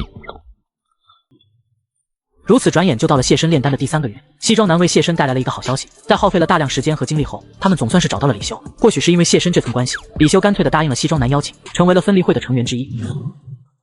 到了月末，终于在历经了近4个月之久后，谢申总算是完成了筑基丹的炼制，将炉中3枚筑基丹都尽数收入其中。做完这一切后，他方才走出闭关之所。此时此刻，实验室外已聚满了谢申相继。恭迎前辈出关，敢问您炼的那丹药？一切顺利。谢申成功炼制3枚筑基丹，就立马有相熟之人迎接。很快在同众人闲聊了几句后，谢申宣布道：“我要闭关了，估计接下来很长一段时间我都不会再露面。你这次闭关时间大概要多久？3年到5年吧，总之不好说，也有可能会更久。5年，只是闭个关而已，就要花5年时间。”谢申只笑了笑，并未就时间一事多做解释。其实不只是西装男，在场的其余人等也都露出了或惊讶或不可思议的表情。我闭关这段时间，尔等莫有荒废修行。等我出关，自有用得上你们的时候。谨遵前辈吩咐，我等必不敢懈怠。我闭关期间，如果有什么重要的事，也是能随时来找我的。我只是不能离开这房间，但跟你们说说话还是可以的。谢申几乎有100%的把握能保证自己突破，所以即便受到外物干扰，也不会有任何问题。修真无岁月，自筑基丹炼成后，谢申便一直于密室之中闭关。静坐了整整3个月的谢申，忽觉意识海中有灵光乍现，他果断服下了提前备好的筑基丹。下一秒，如山呼海啸般的灵力自丹药中化开，并很快就充斥在了他的4肢百骸之中。凭着强大神魂，谢申用意念引导着体内灵力，令其尽数汇聚于子府。2位，你们刚也感觉到了吧？这股灵力应该是谢前辈要突破了。此时此刻，天宫空间站内的31名修士均都察觉到了自谢申处溢出的灵力，众人或欣喜，或惊讶，或觉得不可思议，种种心情不一而足。至此，谢申在密室里已待了整整13个月之久。就在今天，谢申从西装男口中又得知了一个重磅消息。我也是听李修说的，所以还不能100%肯定。听说我们空间站的高层有几个已经快撑不住了，他们寿命已经到了极限。为了能不死，为了能不去塔监狱，他们花大代价做了好多个真空冷冻舱。因为李修刚好就是负责这项目，所以我第一时间就得到了消息。这种冷冻就一点副作用都没有吗？这种冷冻最多就只能将寿命延长100年左右。等100年之后，高层们该死还是会死，所以他们现在是彻底急了。但凡有能够自救的法子，他们都愿意去试。且无论这法子成功率有多低，也无论多么的消耗资源，以后真得防着点，别让他们狗急跳墙，把整个空间站都毁了。这我会注意的。李修之所以把高层的情况告诉我，就是担心那些人会狗急跳墙。现如今我们分离会算是空间站最后的一道保险。说完高层的情况后，西装男又同谢申聊了些天宫空间站的近况，而后便告辞离去。在第2年里，柳如烟仍旧会经来找谢申聊天，并且还学习了修炼之法，但卜田然来的次数却是越来越少，到最后干脆整个人都不见了踪影。谢申看到他在个人终端上的留言：前辈我年纪太大，深感修仙无望，我决定直接重开，重新修行。兄弟，你信我，这次的消息绝对够爆。空间站的高层已经搞清楚塔监狱为什么要关押人类了。为什么？因为人在受到折磨时会生成一种黑颜色的雾气，这种黑色雾气蕴含有巨大能量。那为什么我之前在塔监狱就从没看到过你说的黑色雾气？因为黑色雾气无法被肉眼所看见。空间站之所以能发现黑雾，主要还是多亏了李修，他制作出了一种黑雾镜片，只要戴上就能用肉眼直接看到那些黑雾。这都可以。黑雾算是一种新能源，高层对这一块很是重视，所以在想办法自救的同时，他们还分出了一小部分资源去支持李修研究黑色雾气。在同谢申聊了下有关黑色雾气一事后，西装男便又匆忙告辞离去。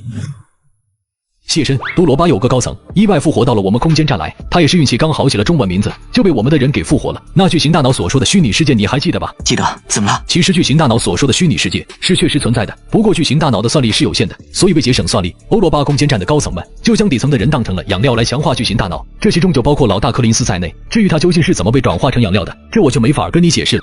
还有李修一直在问我你的情况，说是有事要找你帮忙，你大概还有多久能出关？快了。下一秒，一股浓郁到犹如实质般的灵力自他体表翻涌升腾，如今道基已成，谢申距离筑基期已仅只有1步之遥了。不出意外，到明年2月份我就能出关了。那行，到时候我带人来给你接风啊。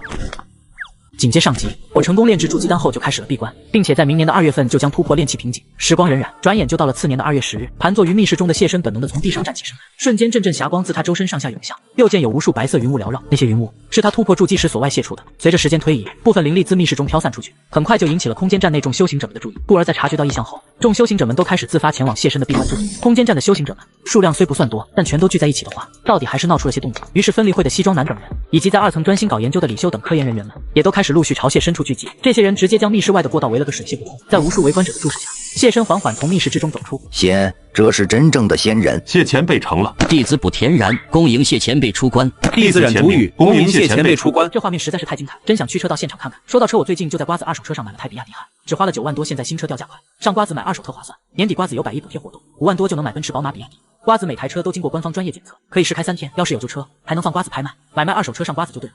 3人此举令现场气氛一下子变得热闹起来，再加上谢身才刚突破没多久，体内灵力会不受控制的让人迷惑。于是，在感受到那独属于筑基期修士的强大气息后，在场众修士皆跟着一起朝谢身叩首。恭迎谢前辈出关！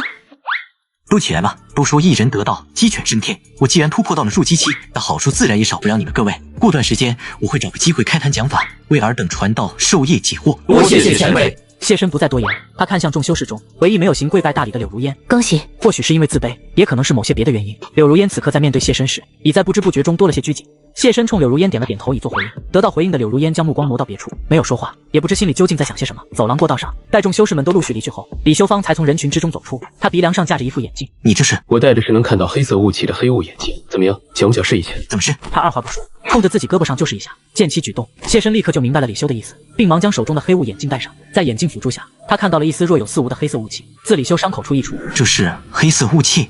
你现在看到的就是塔监狱一直在收集的黑色雾气，这种黑雾蕴含有巨大能量。怎么样？要不试着吸收下？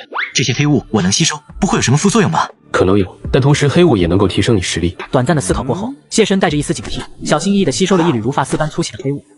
这瞬间，如潮水般的负面情绪，瞬间就将他整个人都淹没其中。但好在负面情绪来得快，去得也快。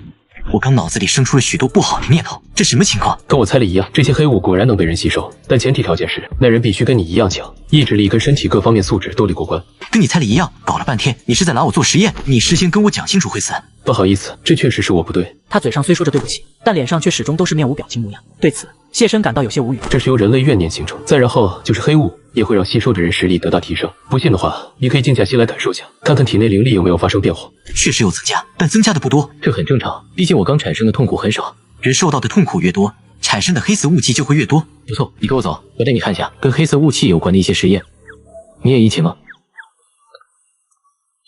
紧接上集，我闭关3年后出关，空间站就有一群修仙者前来攻女，并且了解到了黑色雾气能提升修为后，我就立马前往了李修的实验室。很快谢身就来到了李修所在的区域，并且能清晰见到过道一侧有着数个牢房，该牢房内关着一青年男性，他既不吵也不闹，就这么呆愣愣的锁在墙上，安静的让人觉得有些诡异。这是委员，他被关在这儿应该已经有120多年了。这么久，他不会老死吗？不会，委员身体里有很多能无限分裂的癌细胞，而且这些癌细胞都是可控的，它们能像干细胞那样分化成人体内各种不同的组织细胞。因为它们本质上是癌细胞，所以还能无视海服一颗提线，所以伟人们都不会衰老。也正是因为这一点，空间站高层就花大代价派改造人去地表上抓了一只，只可惜整整120年了，空间站也没能从这委员身上研究出任何名堂来。谢身边听着李修的讲述，边朝附近其他监狱内望去，但见紧挨着委员的监狱里关押着一只4足着地且全身上下都覆盖有黑颜色甲壳的生物，这是一只丘脑哨兵。这画面实在是太精彩，真想驱车到现场看看。说到车，我最近就在瓜子二手车上买了台比亚迪汉，只花了9万多，现在新车掉价快，上瓜子买二手特划算。年底瓜子有100亿补贴活动，5万多就能买奔驰、宝马、比亚迪。瓜子每台车都经过官方专业检测，可以试开3天，要是有旧车，还能放瓜子拍卖。买卖二手车上瓜子就对了，赶紧点开评论区看看吧。再继续往前走，谢身又在一监狱里看见了一只通体呈血红色，看上去好似巨大肉瘤一般的诡异之物。别想太多，那巨大肉瘤是我们用家猪和丘脑哨兵的细胞培育出来的产物。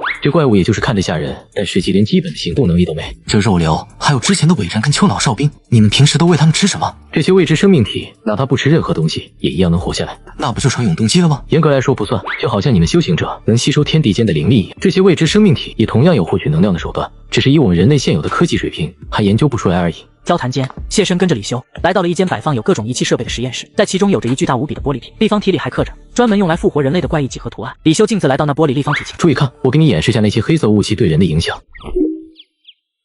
被复活者姓名小芳，生于公元2002年2月21日1时3分。下一秒，一名正常人类就这么凭空出现在了玻璃体中。这人曾在21世纪因为不想开学就要跳河，鼠鼠救下他后，他又马上跳河，导致一位鼠鼠体力不支溺亡，并且这女人还不加以悔改，所以我就用这人来做实验，你不介意吧？那我没什么介意的。死而复生的女人先是环顾四周，并露出了一脸好奇和惊讶表情。下一秒，女人发现自己被囚禁在了玻璃培养皿内，于是整个人都开始变得暴躁不安起来。她疯狂捶打着四周的钢化玻璃，并不时发出阵阵咆哮。对此言语李修不以为意，只是继续操作着玻璃立方体外的终端。伴随着其动作，一根装有黑色雾气的透明玻璃管缓缓从实验室天花板上延伸了下来，并且又很快地杵进了他的后背。下一秒，伴随着他的阵阵惨叫，大量黑雾开始如流水般涌入其体内，他浑身颤抖，并不停哀嚎着。其惨状令包括谢身在内的一干人等都面露不忍之色，唯李修仍旧是那副面无表情模样。正常来讲，普通人是没法直接吸收黑色雾气的，要想吸收就必须借助气雾，然后一次性还不能吸收的太多，否则就会像这人一样，整个人都生不如死。说完这句话后，李修便就这么静静站在原地，似是在等待着什么。时间一分一秒的过去，终于那人再也承受不住如此巨大折磨，他精神彻底崩溃，并发出了阵阵如野兽般的嘶吼。注意看，又开始了。随着注入到他体内的黑色雾气越来越多，他的身体竟开始以肉眼可见的速度膨胀起来，只眨眼间该人就已膨胀成了一颗巨大肉瘤。紧接上半集，李修带着我来到实验室后，就把一个年轻女孩变成肉瘤。该肉瘤上长有倒刺，倒刺柔软如触手一般，密密麻麻的布满了其表面，一眼望去，只能用触目惊心4个字来形容。黑色雾气是可以吸收的，但一定得适度，否则就会像这人一样变异成肉瘤。这问题其实还不大，只要死了，变异的人就能重新变回人类。但问题是，变成肉瘤是会让人上瘾的。这也能上瘾？人在吸收了过量黑雾并变成肉瘤后，会体验到难以用语言形容的快感，这种快感100%会让人上瘾。从此以后，变成一心只想着吸收黑雾的奴隶，哪怕这人死了再复活后，他也还是会想着去吸收黑色雾气。谢深很清楚，李修带他来空间站2层，绝不只是为了同他说这许多废话。之前朝景跟我说你有事想要我帮忙，所以你干脆直接说吧，跟我讲了这么多，到底是要我帮你干嘛？这画面实在是太精彩，真想驱车到现场看看。说到车，我最近就在瓜子二手车上买了台比亚迪汉，只花了9万多，现在新车掉价款，上瓜子买二手特划算。年底瓜子有100亿补贴活动，5万多就能买奔驰、宝马、比亚迪。瓜子每台车都经过官方专业检测，可以试开3天，要是有旧车还能放瓜子拍卖。买卖二手车上瓜子就对了，赶紧点开评论区看看吧。李修突然极少见的冲谢深笑了笑，虽然这一丝笑容极为勉强，看上去很做作，根本就是皮笑肉不笑。塔监狱之所以折磨人类，很可能就是为了收集黑雾，然后为了搞清楚塔监狱收集黑雾到底是为了干嘛，我们天宫空间站跟天堂空间站就陆续派了不少改造人到地表，但无一例外的是，这些改造人都没能活着回来，而且也没能调查出任何名堂。所以我就想让你还带队潜入到塔监狱里，调查下那边具体是个什么情况。如果你愿意接这次任务，天堂跟天宫空间站的改造人随你跳，还有各种各样的武器装备也都能给你队伍装配上。再就是我大佬还有诸葛富，你执行任务的时候，我们会全程在后方给你提供战术支援，怎么样？若是有什么要求，你可以尽管提。我想要大概1000克左右的晶面金属，分别是银、镍还有铅这3种金属吧，比例按3:4:3给我，这不难吧？然后纯度的话越高越好。不难，你要这些金属是不是打算用来练法器？我打算练一把飞剑，用来防身。我虽然没见过飞剑，但这3种金属合在一起，确实是炼制法器的最优选。只不过你刚说的3:4:3的比例，应该还不是炼器的最优配比。如果你不介意的话，不如把炼制飞剑的法子说给我听听，我看能不能帮你改进下。行，我过会儿把炼制飞剑的法子都交给你，不过你得答应我，帮我练一把品质好点的飞剑。没问题。李修应了一声后，复又取来一单片眼镜。这是高速摄像机，它能根据目标生物的移动速度、反应力和瞬间爆发力，还有跑动时抵抗空气阻力的能力，大致计算出其战斗力。不是很准，但能给你个参考。然后镜片还能让你直接用肉眼看到黑色雾气，送你了。这是我开发出来的，然后我又很喜欢看龙珠，所以我就干脆把这镜片叫做战斗力探测器。还不错，很稳。参与这次行动的人员名单，我就直接放一个人终端上。你要有看不顺眼的，可以直接跟我说，回头我把这些人都踢掉。再就是你要的飞剑，就3挺吧。刚好这次行动就是在3天之后开始，到时候我让人把飞剑给你送过去。那麻烦呢？行，那今天先这样。很快3天时间就一晃而过，考虑到有任务要执行，在此期间，谢深将几乎所有精力都花在了巩固修为上。如此到了第4天凌晨，李修将之前答应炼制的飞剑也给送了过来。按照修真界的划分规则，此飞剑品质当属上乘，也即俗称的上品法器。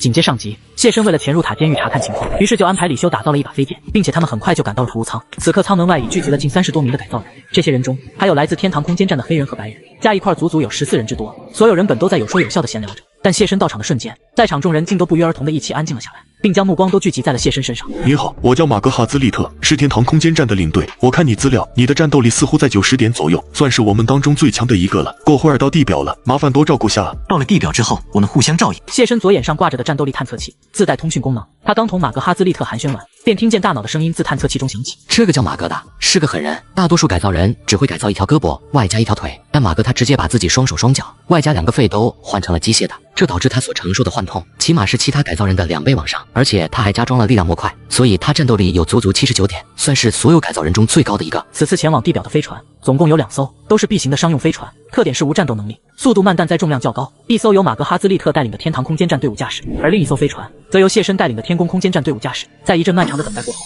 ，2艘飞船先后于日接舱分离开，并靠着引力迅速朝地表坠。期间，大脑再次冲谢身提醒道：“伟人们有地对空导弹系统，都是人类在撤离地表前留下的，不是很强，但他们胜在数量够多，我们的飞船应付不了，所以就只能降落到距离城市遗址比较远的荒郊野外去。这都几千年过去了，那些导弹应该早就氧化生锈了吧？确实有那么一部分已经报废了，但伟人当中也是有技术人员的，这让那些导弹的使用寿命得到了延长。既然伟人能掌握人类的科技，那他们为什么不追到太空去？”然后把我们的空间站给一锅端掉呢？因为伟人们只会学习和使用技术，而不能研发新的科技。简单来讲，就是伟人不具有创造能力。原来如此。飞船降落的速度很快，仅过去了不到10分钟，2艘商用飞船就已先后到达了地表。你们大概要走10至20公里左右的路，才能到达最近的城市遗址。城市遗址上有伟人活动，为了保证你们不被伟人发现，我们会调用卫星监控设备，实时观察地表。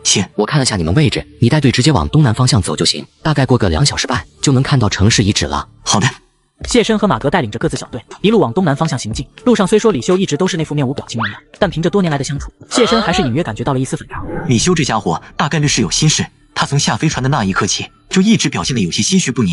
或许也正因为李修怀揣着心事，所以此次行动几乎全程都由大脑在指挥。大脑和诸葛夫二人都是话痨，于是他们便借由无线通讯器喋喋不休地闲聊起来。尽管诸葛夫已将声音压得很低了，但谢申凭着远超常人的五感，还是很轻易就听见了二人谈论的内容。怎么样，找到没？找到了。李修这次来地表的理由是他要去拿一块很重要的芯片，然后那地方必须要有他在才能够进去。很重要的芯片吗？具体是干什么用的？不清楚。李修备注写的是可当做人类对抗塔监狱的备用方案，因为我没那个权限，具体的我就没法查看了。那就黑进系统里边看一眼呗。以你那技术，想看还不是轻轻松松？你怎么跟狗一样？你是想害我呀？如此走了近1个半小时左右，渐渐的，道路两旁的断壁残垣已很明显多了起来。你们已经到乡镇区域了，再接着走1个小时，就能到那片城市遗址了。好的。众人继续向前行进，在又过去了快1个小时后，谢申于前方不远处看见了一座座拔地而起的高塔。高塔的形状与人类审美完全背道而驰，看得久了便会觉得头晕目眩，甚至是呕吐。很快，公共频道内，大脑冲众人提醒道：“城市遗址里还有种身高在10多米往上，全身上下漆黑的怪物。我们空间站给它起名叫异形。那些异形疑似听不到任何声音，然后视力也不怎么好，只能看到自己正前方的东西，所以只要不主动在异形面前晃悠，就不会被他们盯上。”在大脑的指挥下，谢申等人很轻松就避开了城市中四周游荡的异形。如此小心翼翼，直至傍晚，大部队方才堪堪到达了内环城区，并且找了栋相对不那么破败的房屋，进入其中后便就地扎营。如此直至深夜，一阵呕吐声突然自营地之中响起。出现呕吐症的是来自天堂空间站的一名改造人。那改造人说的是外语。这什么情况？他说他头很晕，想吐。之前来城市遗址的人也出现过类似问题吗？凡靠近城市遗址的人都会染上这种病症，而且越靠近中心区域就越严重。一开始感染的人只是觉得头晕，然后呕吐，时间一久，甚至会耳聋昏迷，并导致精神失常。这么重要的事，怎么不早跟我说？抱歉啊，我忘跟你说了。那你有解决的办法吗？没有。不要生气，我是修仙的，和凡人计较什么呢？我现在就想知道，到目前为止，你可感觉到不舒服了？没有。我之前听诸葛夫说过，你对弟弟的诅咒就跟普通人一样会被诅咒。现在大家都出现不适症状了，就唯独你是，这就说明这并不属于诅咒，它大概率是物理层面上的一种现象。既然是物理现象，那只要做排除法，就能很快找出症状源头了。有点道理。走，我们去做个实验。等一下，怎么？我先回答一下找不到原著小说的宝子们。宝子们，我制作动画需要时间，等不及的宝子可以在左下角下载 QQ 阅读 APP， 搜索复活小菜，搜索到的第一个就是宝子们冲呀！在未来，死亡是不被允许的，因为人类都能被一种名为复活术的咒术复活。这种复活术不用付出任何代价，只需要在地上画出对应的几何图，然后念出死者姓名或者生平就可以复活。视频还在加急制作中，因为最近流量差，所以可能会更新很慢。着急看剧情的小伙伴可以下载左下角 QQ 阅读，搜索复活小菜即可观看。出来的第一个就是宝子们冲呀！紧接上集，我带着一群人来到地表后，就发现有不少人染上了呕吐的病症。很快，李修就来到症状最为明显的一名改造人身旁。能麻烦你配合下吗？好的，诸葛夫，你来帮一下忙。很快，在诸葛夫帮忙下，李修将一件有着金属质感的雨衣罩在了那改造人体表。这是用金属铅做成的隔离罩，可以屏蔽一定量的辐射。如果呕吐是因为辐射引起的，那这隔离罩应该能让症状有所减轻。言罢，李修便就这么站在原地，耐心等待了许久。你感觉好点没？应该没吧，还是跟之前一样，头晕，然后想吐。李修没说话，他复又将数根金属丝贴在了那改造人的羽衣表。这我是认识的，如果我没猜错，你是想弄出一个简易版的法拉第龙，对吧？而且我这金属丝使用特殊材料制成的，几乎能屏蔽一切电场对人造成的影响。怎么样，这次感觉好点没？还是一样难受，然后一点变化都没。李修很有耐心，他就像一台精密的机器板，一丝不苟地进行着各种各样的测试。就这样一直忙了整整5个小时，到第二天凌晨3点时，李修总算是得出了结论。不出意外，我们应该是受到了次声波影响，所以才出现了各种不良反应。李修在找出症状源头后没多久，他整个人终于是再也坚持不住，当下身形一晃，干呕了一阵后，便就这么直挺挺地倒在了地上。然而李修自始至终都保持着那一脸面无表情模样，就仿佛感觉不到痛苦一般。话说，你是真感觉不到疼吗？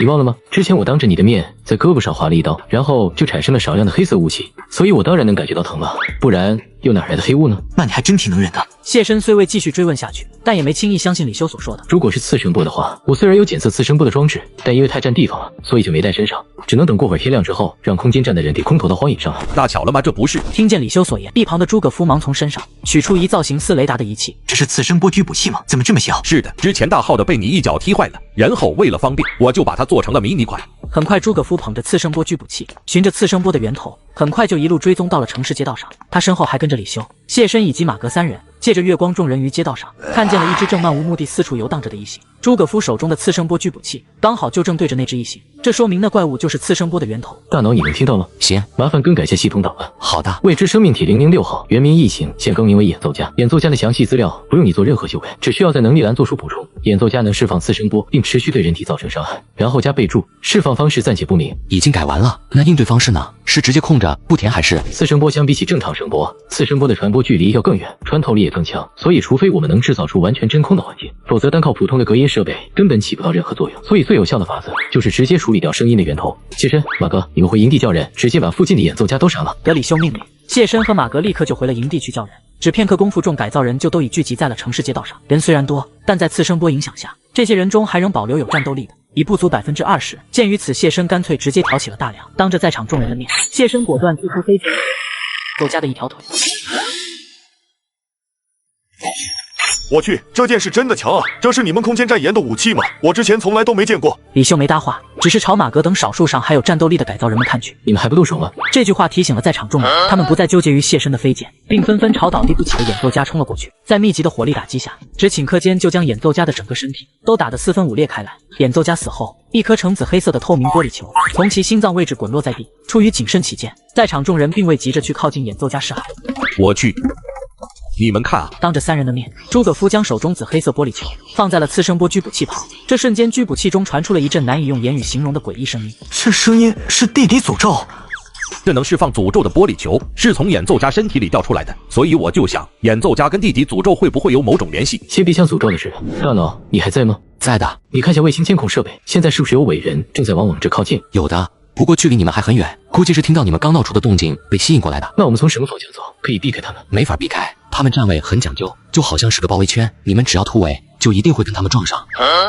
那我们就来硬的。诸葛夫，你手上的玻璃球就先用隔音棉包着，然后等带回空间站再说。马哥，你们让所有人都原地坐下休息，然后尽可能把状态调整到最好，我们随时准备突围。好。谢申，怎么了？最近有好多粉丝找不到原著小说在哪里看，你知道在哪里吗？找不到原著小说的宝子，可以点击左下角下载，就可以阅读 APP， 搜索复活小菜，就可以看到原著小说了。宝子们冲呀！紧接上集，谢申一行人击败演奏家后，就发现伟人正在迅速逼近，于是众人就原地休整了2分半左右。你们注意点啊，距离你们最近的伟人大概还有半小时就会跟你们撞上。收到，你看下我们的位置，距离我们要去的地下掩体还有多远？只走1000米，然后右转一直走到底就是，反正你们只管走，错过了我会提醒的。1000多米的路程并不算远，我们走。是。很快，在大脑指挥下，谢申等人很快就抵达了目标地点。这里是一处空地，此空地的地下深处有一座建造于4000多年前的地底实验室。我要拿的芯片就藏在那地底实验室之中。该实验室入口本被设计成了一座地下停车场，但因为年代久远，地下停车场早已被沙土所掩埋。要想进入其中，就非得用钻探设备硬生生挖出一条通路不可。在李修指挥下，众改造人们纷纷从身后背包里取出了用于组装机甲的各种零部件。只不一会儿功夫，一台机甲就已呈现在了众人面前。该机甲由诸葛夫进行驾驶，其高度接近4米，成人形，因加装有挖掘模块，故而其手部均为钻头形状。在机甲帮助下，众人很快就找到了掩埋于地下的地底停车场，并从中现了一地堡入口。因年久失修，地堡门上的指纹录入系统和手术密码都早就已经失效。要想进入其中，就只能暴力破门。这铁门好开得很，给我20分钟时间，我能弄开。你们怕是没那么多时间了，最多5分钟，那些伟人就要靠过来了。而且这次他们还带了2只八爪怪。那2只八爪怪的战斗力应该在300点上下浮动，然后伟人们的战斗力就弱很多了，他们的战斗力差不多在7至8左右。当然了，这是在默认不使用武器的情况下，如果算上武器，那就不好说了。谢申，如果所有改造人都配合你，你能挡住那些伟人吗？这我真不能保证，只能说尽量挡住他们吧。言罢，谢申拿出飞剑，其余改造人们也在同一时间里纷纷取出了随身携带的武器。战斗一触即发，伴随着一阵哒哒哒的急促脚步声响起，2只巨型蜘蛛就出现在众人视线之中，并且2只蜘蛛分别从一左一右朝着谢申等人袭来，还零零散散的跟着数十名伟人。伟人们刚一进入停车场，就立刻找寻掩体躲藏了起来，并不断的在远处放着冷枪。所有人集火左边的蜘蛛。好。快跑，它要爆炸了！什么？这瞬间，谢身果断开启了虚化状态，整个人轻松就避开了爆炸掀起的热浪，但他身边的改造人就当场暴毙而亡，并且右侧的八爪怪也紧跟着发生了爆炸。虽然我方改造人虽损失惨重，但伟人们也因没了八爪怪掩护而一时断了进攻的节奏，如此僵持了近10多分钟后，终于在马格的不懈努力下，连接着地堡门的链条出现了松动。申哥，快，地堡门开了！好，我们走。进入地堡的瞬间，诸葛夫还不忘启动了机甲的自毁程序。在一阵轰鸣巨响声过后，受伤的改造人、机甲以及追上来的伟人们都一起葬送在了地下停车场中，而停车场则因为接连不断的爆炸，整个都塌陷了下去。这么一来，回去的路就算是被彻底堵死了，伟人们无法追赶上来，而谢身等人也无法再从原路返回。这个地方这么大，我们不会迷路吧？我就是闭着眼睛走，在这地堡里也不可能迷我。你之前经常来这里吗？我从小就是在这儿长大的。我去，看来你也是有故事的。李修没回话，只是自顾自地朝地堡更深处走去，跟在其身后，谢身等人于不知不觉间来到了一处约有10多平米大小的房间里。如果我没记错，你应该是1980年生的吧？那时候又没战乱，好端端的，你干嘛要住在这地底下呢？李修仍旧未给出回应，只是以手作尺，并从墙角处向前仔细丈量起来。如此估量了约2米左右的距离后，将地面上的一块瓷砖敲下，但见瓷砖下方埋着的是一块接近巴掌大小的黑色铁片。李修将铁片贴在个人终端上，下一秒，读取到铁片中数据的个人终端开始往墙上投影出画面，画面中的场景看上去像是一间实验室，包括其中工作人员们的穿衣打扮，都很容易就能让人看出是20世纪80年代那会儿的风格。投影上出现了一玻璃培养皿，里面泡着一正在成长中的婴儿。婴儿还能在培养皿当中长大吗？如果我没猜错，画面里应该是1980年左右吧。对外公布的民用科技确实像你说的那样，但这是官方实验室，那就说得通了。他继续观看起投影，画面里有一老一少2名穿白大褂的研究人员。闵博士，我们这样对这孩子合适吗？确实不合适，但不这样，你还有更好的法子吗？年轻人无言以对，当下自古沉默不语。这一小段画面看得谢身等人只觉得莫名其妙，于是便俱都下意识朝李修看了过去。那泡在培养皿里的婴儿就是我，我无父无母，从小就是在大夏官方实验室长大的。所以官方培养你为的是什么呢？继续往后看吧，过会儿你们就知道了。画面猛地一转，就来到了李修出生的那天。仍旧那一老一少2名研究人员见刚出生没多久的李修，自始至终都面无表情，且不哭不闹。这不会真成功了吧？这孩子好像真没任何情感。应该是成了，但问题是我们这样对一个孩子真合适吗？李修总是面无表情的模样，搞了半天他是真的不具有任何情感，而非单纯的在立人设。马格和诸葛夫也都同样看出了这一点，一时间所有人目光都一起朝李修看了过去。其实大夏很早就预测到未来会出现塔监狱，至于究竟是怎么预测的，我不清楚。我们塔监狱折磨人类是为了从这过程中收集黑色雾气，那么作为应对，我们人类只要感受不到痛苦，塔监狱就拿我们束手无策了。毕竟没有痛苦就不会产生黑色雾气，我猜的可对？这项研究全名叫痛苦屏蔽实验，而我正是这实验的产物。但很可惜，我并不是感受不到痛苦，我只是不具有情感。我受伤后一样会觉得疼，只是没法表达出来。所以从这一角度上来讲，痛苦屏蔽实验算是失败的。就在谢身同李修交谈之际，投影上的画面再次切换。此时的李修已经有7至8岁左右，他正在房间里看着电视。这是龙珠吧？我每次来你都在看这部动漫，其实圣斗士星矢那些也怪好看的，怎么不看点别的呢？龙珠里的人一直在打架，感情戏少，我能看得懂。那圣斗士星矢里面讲友情什么的，我看不懂。那你也可以看看《复活小菜》这部动画。看了呀，但是作者更新太慢了。动画制作需要时间，再加上没啥流量，所以作者最近更新慢，实在等不及的宝子可以点击左下角下载 TOTO 阅读 APP， 搜索《复活小菜》，搜索到的第一个就是宝子们冲呀冲呀！紧接上集，官方为了应对塔监狱未来的折磨，1980年代就进行了痛苦屏蔽实验，却不料只培植出了一个没有情绪的婴儿。爷爷，我看这电视上的人有时候哭，有时候笑，那为什么我就什么表情都没呢？闵博士怔怔望着小李修，一时间竟不知该说些什么才好。很快投影上的画面继续切换，转眼李修就已长大成人，而闵博士则因为年事已高，再加上塔监狱所带来的心理压力，整个人彻底病倒在了床上。李修啊，我这辈子一直在搞痛苦屏蔽方面的研究，结果到死都没能成。从这方面来讲，我算是失败了，但我也不全都是失败，我还有你，你是天才，在你出生之前，我真做梦都想象不到，人居然能聪明到你这种地步。大夏能腾飞，绝对有你一份功劳。老夫这一生自问无愧于组织和大夏，更无愧于天下人，但唯独就是对不起你。你心里恨不恨爷爷把你变成了这个样子？李修不慌不忙地控制着脸部肌肉，努力让嘴角向上扬起，做了个很是勉强的微笑。没事，不过是必要的牺牲而已。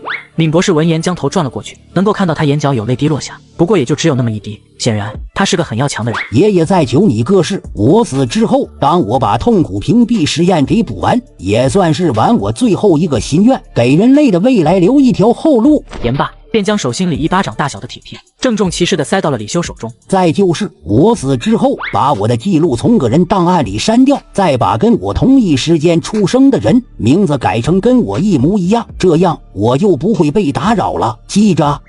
说完这句话后，闵博士握住李修的手臂，径直从病床上垂落了下去。闵博士就这样死了，而李修始终都是那一脸面无表情的模样。这么精彩的剧情当然要有女朋友一起看。想谈恋爱的兄弟，是不是身边总遇不到满足你要求还对你心动的女生？去牵手啊，不怕提要求，要求越多，帮你找的越准。找对象就用牵手，快去试试吧。李修啊，想不到你也挺不容易的，不过是必要的牺牲罢了。必要的牺牲吗？诸葛福听后默然无语，愣了2秒半后，诸葛夫才转移了话题。所以闵博士交给你的黑色芯片，除了记录着你小时候的事，还另记录着有关痛苦屏蔽实验的数据资料吗？是的，这芯片算是我们人类的一条后路。等回了空间站，我会重启痛苦屏蔽实验，继续我爷爷没能完成的研究。等到未来某一天，人类真被逼到无路可走了，我就用这项技术将全人类痛苦都给屏蔽。那复活术不是能将人状态刷新吗？所以即便你将一个人的痛苦给屏蔽了，但他只要一死，状态一刷新，屏蔽不就又消失了吗？这项技术应该是作用在人意识层面的，毕竟大夏投入了这么多人力和物力，肯定不只是作用于肉体那么简单。我说的对吗？确实，这项技术不只是作用在人体，它还会从意识层面根本性的改变人的认知。闵博士留给你的技术，听着怎么那么像是地底诅咒呢？这两者间该不会有什么联系吧？这我就不知道了。芯片既已到手，若是没有其他事情，我们还是先想想怎么出去吧。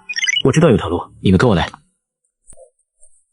李修很快带着众人来到了一靠角落的房间里，从此房间的布局以及早已风化的陈设便不难看出，这里大概率是地堡中的洗手间。你是打算从厕所的下水道跑出去吗？不过现在已经不能算是下水道了，毕竟都已经过去这么久了。马哥来帮我一下。说着，马格领会其意，走上前来，直接将洗手间整个连根拿起，伴随着其动作，一条约1米多宽的通路便就此呈现在了众人面前。正常来讲，厕所的下水管道是没这么宽的，但官方地堡不同，官方地堡的规格往往要比民用有更多容错率，所以宽度上要稍微大一点。李修话刚说完，便当着谢深等人的面，带头钻入进了下水管道之中，其余人则紧随其后。我曾用空间站的卫星监控设备观察过这一带的地形，不出意外，我们这样做往前走，大概2000米左右，就能到最近的一座塔监狱正下方了。你这法子确实可以，他们怕是做梦都想不到我们会从地底下走。就这样，一行人在通道里走了近半小时左右，忽见前方有星星点点的亮光传来。什么情况？这下水道怎么会有光的？前面有光，那前面大概率就是塔监狱了。什么？如果前面是塔监狱，那塔监狱岂不是还有负1层、负2层，甚至负10几层？谢深，我记得你那虚化能力是能带着物体一起穿墙的吗？你是想让我带着你们直接穿墙进到塔监狱内部吗？是的，你能办到吗？这就得看塔监狱的墙有多厚了。谢深催动体内灵力加持己身，这瞬间，在李修等人的注视下，谢深上半身逐渐变作了半透明状。我去，这是超能力吗？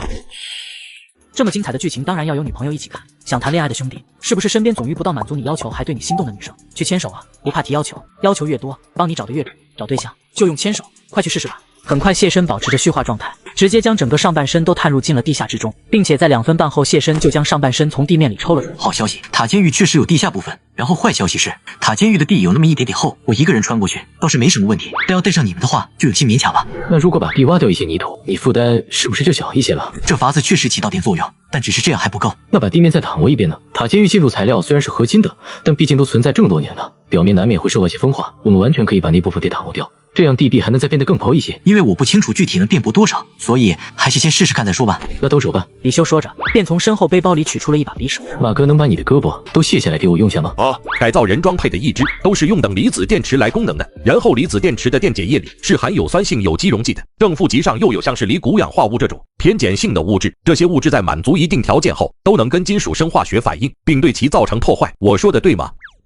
紧接上集，我们为了打薄地面的厚度，让谢深使用虚化能力带着大家潜入塔监狱的内部。于是李修就要求使用马格的2个机械臂来进行打薄。很快，李修动作娴熟地卸下了马格的胳膊，他将胳膊分解，并从中取出了包括电池在内的各种零部件。只不一会儿功夫，便调配出了一小杯散着刺鼻气味的橘黄色水溶液。该水溶液还不时地冒出淡黄色雾气。哇，这味儿！如果我没猜错，你弄的应该是强酸吧？是的，除了这杯强酸外，我还从那杯义肢里弄出来了一些氟，氟也能用来腐蚀金属，但因为氟是气体，不太好控制，所以在用之前，我想先确认下，你能有灵力裹住毒气，然后让它们全部作用到金属地面上吗？这简单，别说是气体了，就连你杯子里的强酸，我都能用灵力给控制住。下一秒，李修调配出的那一小杯强酸，便都被灵力裹挟着尽数飞至半空，最后都覆盖在了金属地表上。在强酸的作用下，很快金属地表就开始不断冒出肉眼可见的小气泡。小心点，强酸跟金属生反应后会生成无色无味，但是有一定毒性的一氧化氮气体，跟空气中的氧气作用后，更是能生成具有腐蚀性的二氧化碳。所以我建议各位最好是拿布捂住口鼻。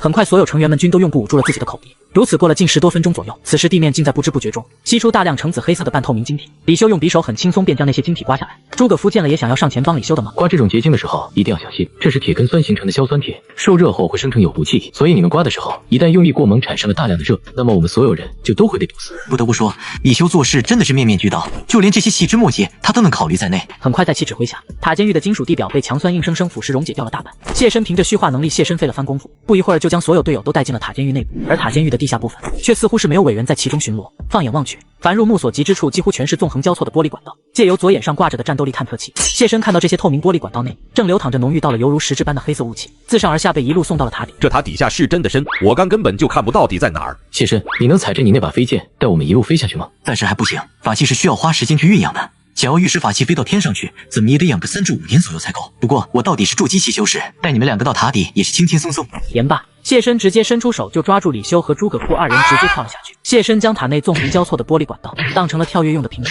就这么一路攀爬跳跃着往塔底而去。相比之下，马格就要狼狈许多了。如此也不知过去了多久，空中谢申忽看见下方不远处有一金属平台，于是便提着李修、诸葛夫2人纵身一跃跳到了平台上。能够看到此平台上建有无数牢笼，且每间牢笼里都刻有用于施展复活术的怪异几何图案。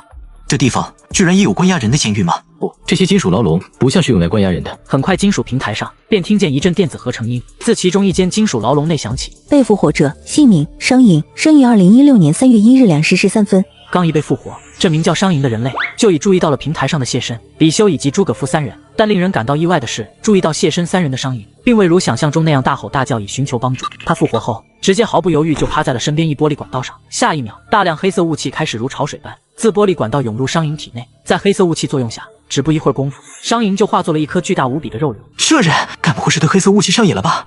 今天是2025年的第一天，祝各位宝子们接下来的1年里都事事顺心，财源广进。还有今年不少宝子还问我这本复活小菜哪里看，宝子们点击左下角下载 QQ 阅读 APP， 搜索复活小菜，搜索到的第一个就是了。宝子们快去看，我先做动画了。紧接上集，我们下去地底后就发现了无数牢笼，并且有人在其中复活并对黑色雾气上瘾。紧接着，另一间金属牢笼中又响起了一阵电子合成音响起。被复活者姓名张墨轩，生于2050年6月13日。很快，这女人和商银一样，变成了一颗巨大肉瘤，并且这2坨肉瘤的体积也开始逐渐变得越来越大，直至整个都轰然炸裂开来，并溢出大量白色雾气。是人类变异成的肉瘤，居然能将黑雾转化成白雾？你之前一直没发现吗？没有，我对黑雾的研究就4个月左右，很多有关黑色雾气的秘密，我到现在都还没能发现。谢申能帮的忙吗？以施法引导那些白雾，将其中一小部分弄进我身体。李修这家伙对未知事物的求知欲到底是有多强，竟然能拿自己进行实验。尽管谢申觉得李修的提议有那么一点点不要命，但出于好奇，他最终还是依照李修所言，将少量白雾导入进了其体内。怎么样？没任何副作用。跟黑雾相比，我吸收白雾后没产生任何的不适感，甚至还觉得体力得到了补充，精神也更充沛了。吸收白雾不会产生任何副作用吗？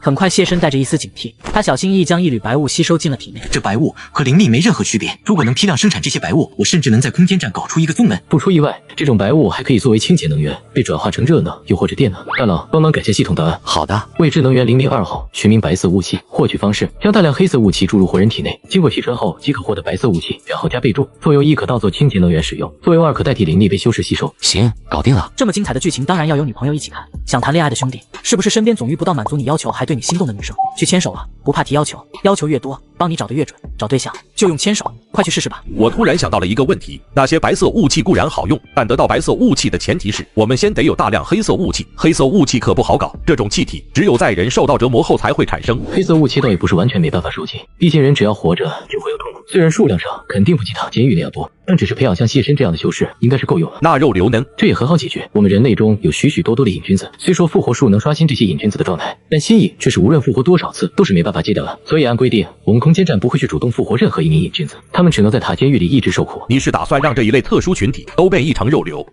而且我不会强迫他们，选择权全在他们自己。这根本就不是选择，我不信你猜不到。对瘾君子来说，他们100%会选择成为肉瘤，然后享受那无穷无尽的快感。你这等于是主动牺牲了他们，这些不过是必要的牺牲罢了。